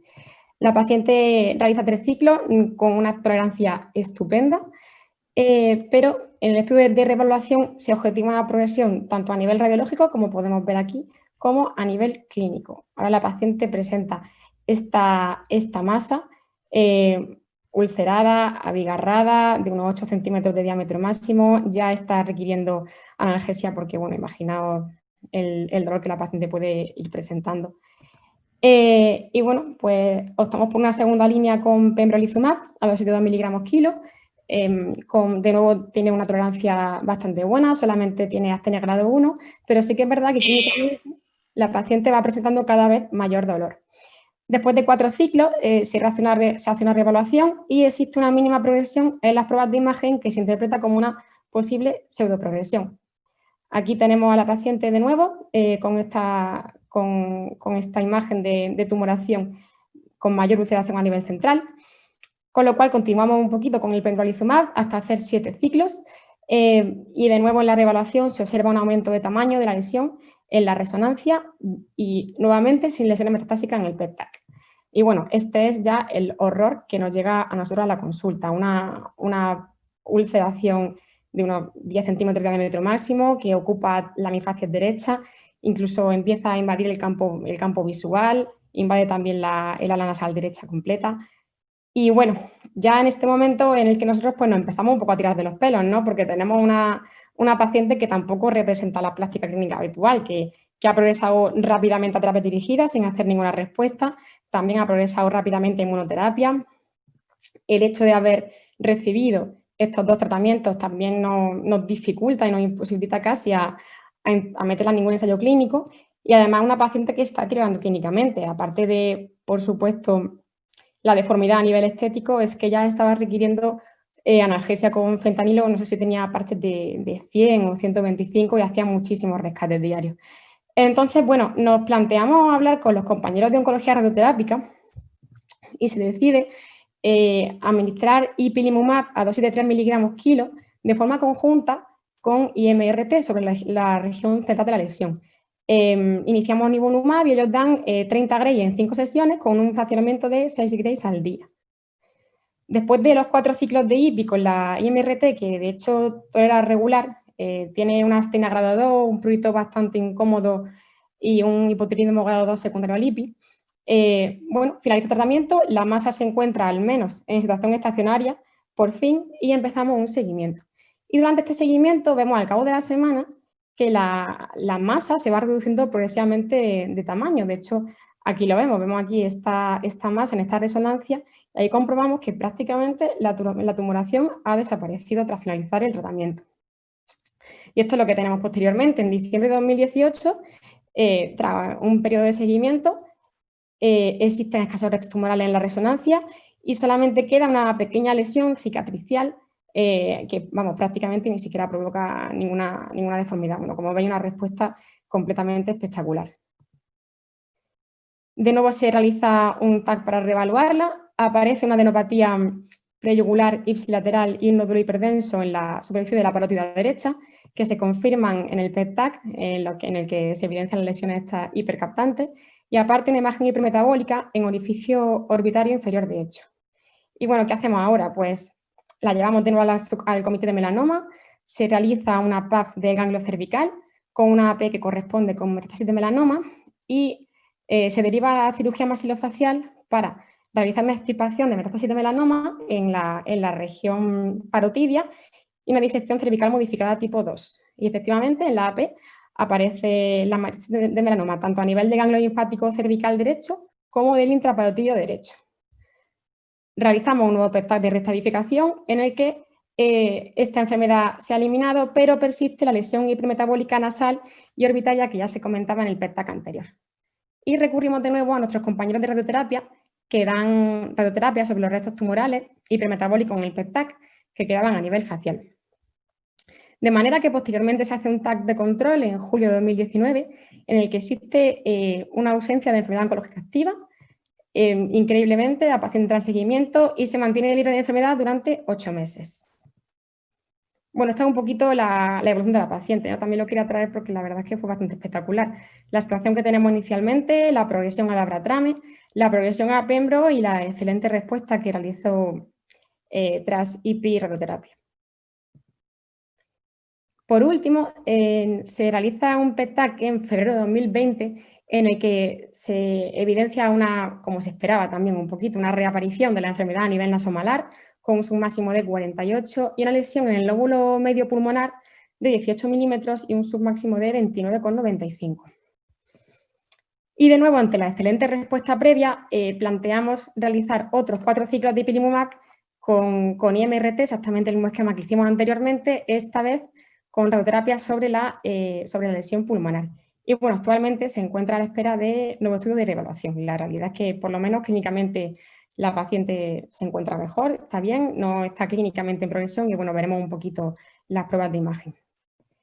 Y yo, bueno, también quería comentar un poquito, una breve discusión sobre el melanoma metastásico, sin meterme realmente en ensayos, pero sobre todo comentar, aprovechando esta paciente que es verdad que no es lo que habitualmente vemos en la clínica, pero bueno, al haber recibido tanto tratamiento, pues creo que por comentar un poquito sobre todo las controversias, ¿no? La primera controversia que siempre nos planteamos en pacientes metastásicos BRAF mutados es cuál es la secuencia, la mejor secuencia de tratamiento. Y esto ya sabemos que sigue sin resolver. Sabemos que la inmunoterapia provoca respuestas lentas pero más duraderas y sabemos que las terapias dirigidas provocan respuestas más rápidas pero aparecen previamente resistencia y al igual que ha dicho Kevin, desde luego que no se han comparado, con lo cual esto tenemos que seguir individualizando el tratamiento. También por comentar un poquito, traía esta revisión que se publica en 2017 a propósito de lo que decía antes sobre la supervivencia de estos pacientes en primera línea. Aquí vemos lo que decía yo antes, la SLP a los 6 meses con las terapias dirigidas, desde luego es mayor que con los tratamientos con inmunoterapia, pero vemos que la supervivencia global a los 8 meses se va estabilizando y se va igualando, y posteriormente a los 24 meses vemos que desde luego el ganador en supervivencia es la inmunoterapia y con especial mención al combo de anti-PD1 con anti-CTLA4. Y bueno, ¿cuáles serían estos pacientes que más se beneficiarían de esta doble terapia, ¿no? Porque también, evidentemente, está demostrado con el CheckMate 067 que nivo-IPI sería mejor tratamiento que la monoterapia, pero claro, a costa de una importante toxicidad.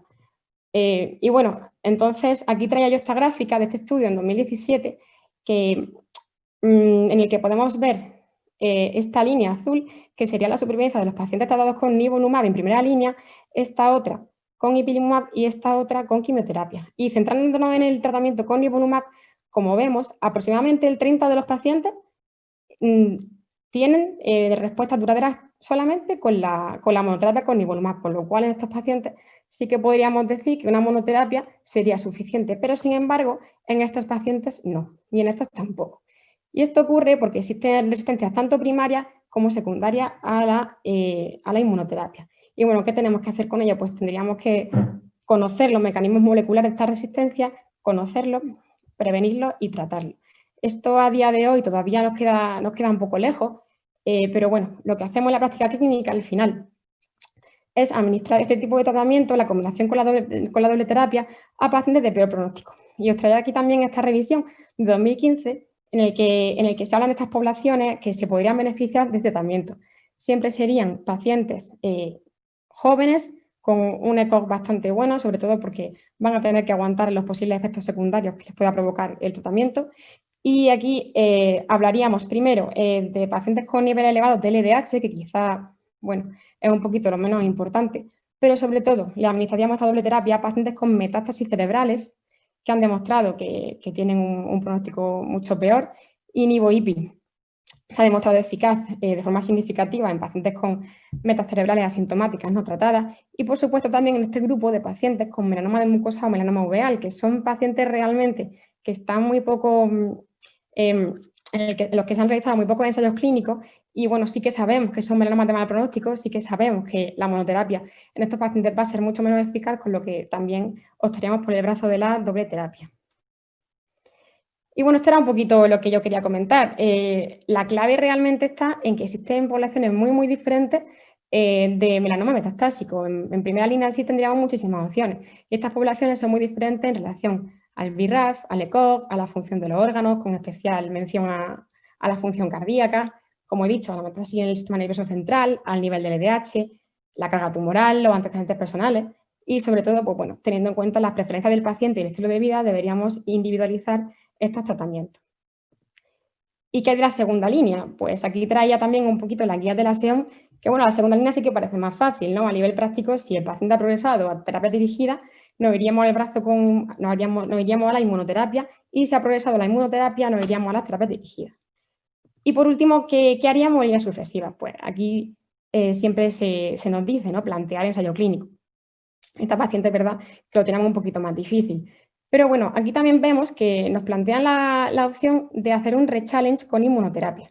Y así lo dice en la guía, efectivamente, en pacientes que previamente no hayan recibido ipilimumab, podríamos plantearlo, es decir, pacientes que previamente hayan recibido pembro o nivo y a la inversa. Y aquí quería yo comentar un poquito el tema del efecto Ascopal, porque realmente es lo que nosotros hicimos. Escogimos tratar a la paciente con ipilimumab, que era una diana contra la que antes no habíamos utilizado, y combinarlo con radioterapia. ¿Por qué? Pues por el efecto Ascopal, que implica la regresión tumoral en campos no irradiados. Y esto ocurre por la capacidad de radioterapia a nivel local para provocar efectos inmunosistémicos para controlar la carga tumoral no irradiada. El caso es que la radioterapia provoca una liberación de antígenos por parte del tumor y activa así el sistema inmune. Pero la radioterapia sola, como ya sabéis, en el melanoma, desde luego, rara vez es suficiente para inducir esta respuesta, y mucho menos sistémica, con lo cual nos valdríamos de la inmunoterapia para potenciar esta respuesta y así controlar la carga tumoral no irradiada. Y bueno, como conclusiones, yo muy brevemente quería decir que desde luego en el melanoma hemos tenido una revolución en los últimos años impresionante, que ha mejorado el pronóstico de manera espectacular, que es necesario individualizar el tratamiento, como vemos en todos los pacientes, la importancia de los comités multidisciplinares, que es lo que nos han servido al final para el mejor manejo de esta paciente, que en el caso de enfermedad oligometastásica hay que plantear tratamientos radicales, se ha visto que mejoran la supervivencia, siempre valorar, por supuesto, la inclusión en ensayo clínico y también, un poquito por hacer referencia a esta paciente, considerar también el rechallenge tras la progresión a varias líneas en los casos seleccionados. Ya acabaría, muchas gracias.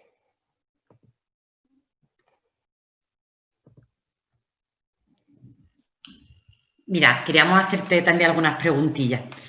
Bueno, como tú has dicho, la revolución del melanoma ha sido, yo creo que de los tumores más espectaculares. Hace unos años los pacientes vivían entre 3 y 6 meses y hoy en día hablamos de años y de pacientes que son largos supervivientes, incluso de curaciones.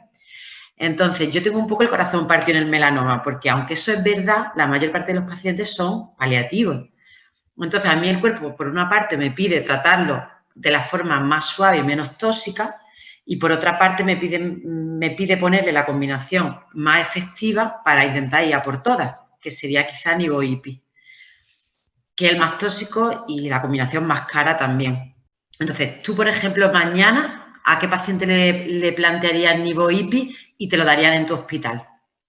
Bueno, pues claro, a ver, sin duda serían los pacientes que hemos comentado antes, ¿no? Pacientes jóvenes, porque van a tener que soportar la toxicidad, que tengan un ECOG desde luego bastante bueno, 0 o 1, y sobre todo, no tanto por el nivel del LDH como por la carga tumoral, sobre todo los pacientes, desde luego, que yo creo que más se benefician son al final los pacientes con metástasis cerebrales asintomáticas, que tampoco es lo habitual por el tema de evitar los corticoides. Al final es verdad que restringimos bastante el uso de Nivo-IPI y de hecho también cuando lo ponemos, que sobre todo yo creo que en estos pacientes, en algunos de ellos también hacemos el ajuste del CheckMate 511 del Nivo 3 IPI1, porque claro, es que van a tener que soportar toda esta toxicidad. También nos lo han dado en algún paciente con melanoma uveal o de mucosas, también nos lo ha dado farmacia, la verdad. O sea que yo creo Pero tenéis que solicitarlo, ¿no? Uno a uno, me imagino. Sí, sí. Vale. Y luego, en tu caso, me ha llamado mucho la atención el efecto tan bueno que ha tenido la radioterapia. Casi que ha sido igual de efectiva que los tratamientos sistémicos. Entonces, cuando vosotros dais radioterapia con cualquiera de los tratamientos, durante los días de la radioterapia paráis, por ejemplo, el Dabratrame o el Beburacovi o el Nivo o el Pembro, o lo continuáis durante los días de la radioterapia. Pues mira, la verdad es que lo continuamos. De hecho, esta paciente sí que inició tratamiento con IPI y durante el primer ciclo y solapándose con el segundo sí que había iniciado ya radioterapia y sí que lo continuamos. Es verdad que con el tema de las terapias dirigidas, con Dabratrame, yo la verdad que no tengo experiencia. Sobre todo nosotros sí que lo hacemos un poco más con el IPI, con IPI radioterapia. Y la verdad es que lo ponemos de forma concomitante. Sí que es verdad que yo en los estudios que he buscado, que bueno, al final son series de casos, no había ningún consenso, con lo cual yo creo que al final es un poquito eso, ir investigando, ir estudiando series de casos y a ver cuál es la mejor respuesta, la menor toxicidad. Vale. Nosotros a veces lo paramos unos días, como suele ser una radioterapia holocraneal cortita, solemos pararlo una semana antes y lo reiniciamos una semana después, pero es verdad que no hay datos y que parece que lo único que empeora es la toxicidad dérmica, pero bueno, no hay datos de esto. Vale, y la última preguntilla que te quería hacer, si tu paciente progresa, ¿qué hacemos? ¿Paliativo? ¿Quimioterapia la seguís utilizando? Suponiendo que no haya ensayo clínico disponible. Pues lo que tenemos pensado con esta paciente es que cuando progrese, que igual está en progresión, sería quimioterapia. Sobre todo, pero porque es una paciente que aunque tenga sus 74 años, es que tiene muy buen ECOG. La mujer está, la verdad, estupenda. Entonces ya hemos planteado carbotasol. Ya, hombre, sí, la verdad es que una línea paliativa. Y de hecho es que, no sé vosotros, Maite, pero nosotros es que en el hospital estábamos comentando que es verdad que estos pacientes que progresan a inmunoterapia y a terapia dirigida, luego realmente hacen una respuesta con la quimio, no sé vosotros si lo habéis visto, pero que hacen una respuesta bastante mejor de lo que se esperaba con la quimio. Tenemos alguno que lleva 13 o 14 ciclos de carbotasol. Nosotros hemos tenido pacientes que le hemos puesto, como tú dices, inmunoterapia, por ejemplo, y que en tercera línea o cuarta línea hemos utilizado la carbacina y nos han hecho una respuesta espectaculares y duraderas en el tiempo. No sabemos si es que los tratamientos previos han preparado tu sistema inmunitario y lo han mejorado, y tenemos casos excepcionales con muy buenas respuestas. Eso es lo que hemos hecho nosotros igual. Vale, bueno, pues yo seguiría hablando de melanoma 1 hora más, pero dijimos que íbamos a estar hasta las 6 y yo por mi parte doy por terminada nuestra mesa. Os agradezco mucho a Kevin y a Lourdes de vuestras ponencias, a Táctil, a todos los compañeros y ahora le doy paso a nuestro presidente, al doctor Ruiz, que supongo que querrá despedirse de nosotros. Bien, muchas gracias. Realmente muy interesante toda la tarde. La verdad que estamos muy contentos de la participación. Hemos conseguido más de 50 conexiones en todo momento durante estas 2 horas de reunión. Y bueno, quiero que la próxima semana pues volvamos a repetir este éxito. Reitero mi agradecimiento a Táctil por haber hecho posible este diseño que ha resultado muy exitoso, a todos los ponentes, compañeros ponentes residentes y al comité científico del curso, que realmente es para darle la enhorabuena. También agradecer a la industria farmacéutica que una vez más hace posible estas reuniones. Sin más, desearos buenas tardes y espero que nos volvamos a conectar la semana próxima. Un saludo para todos y nos vemos la semana próxima. Muchas gracias.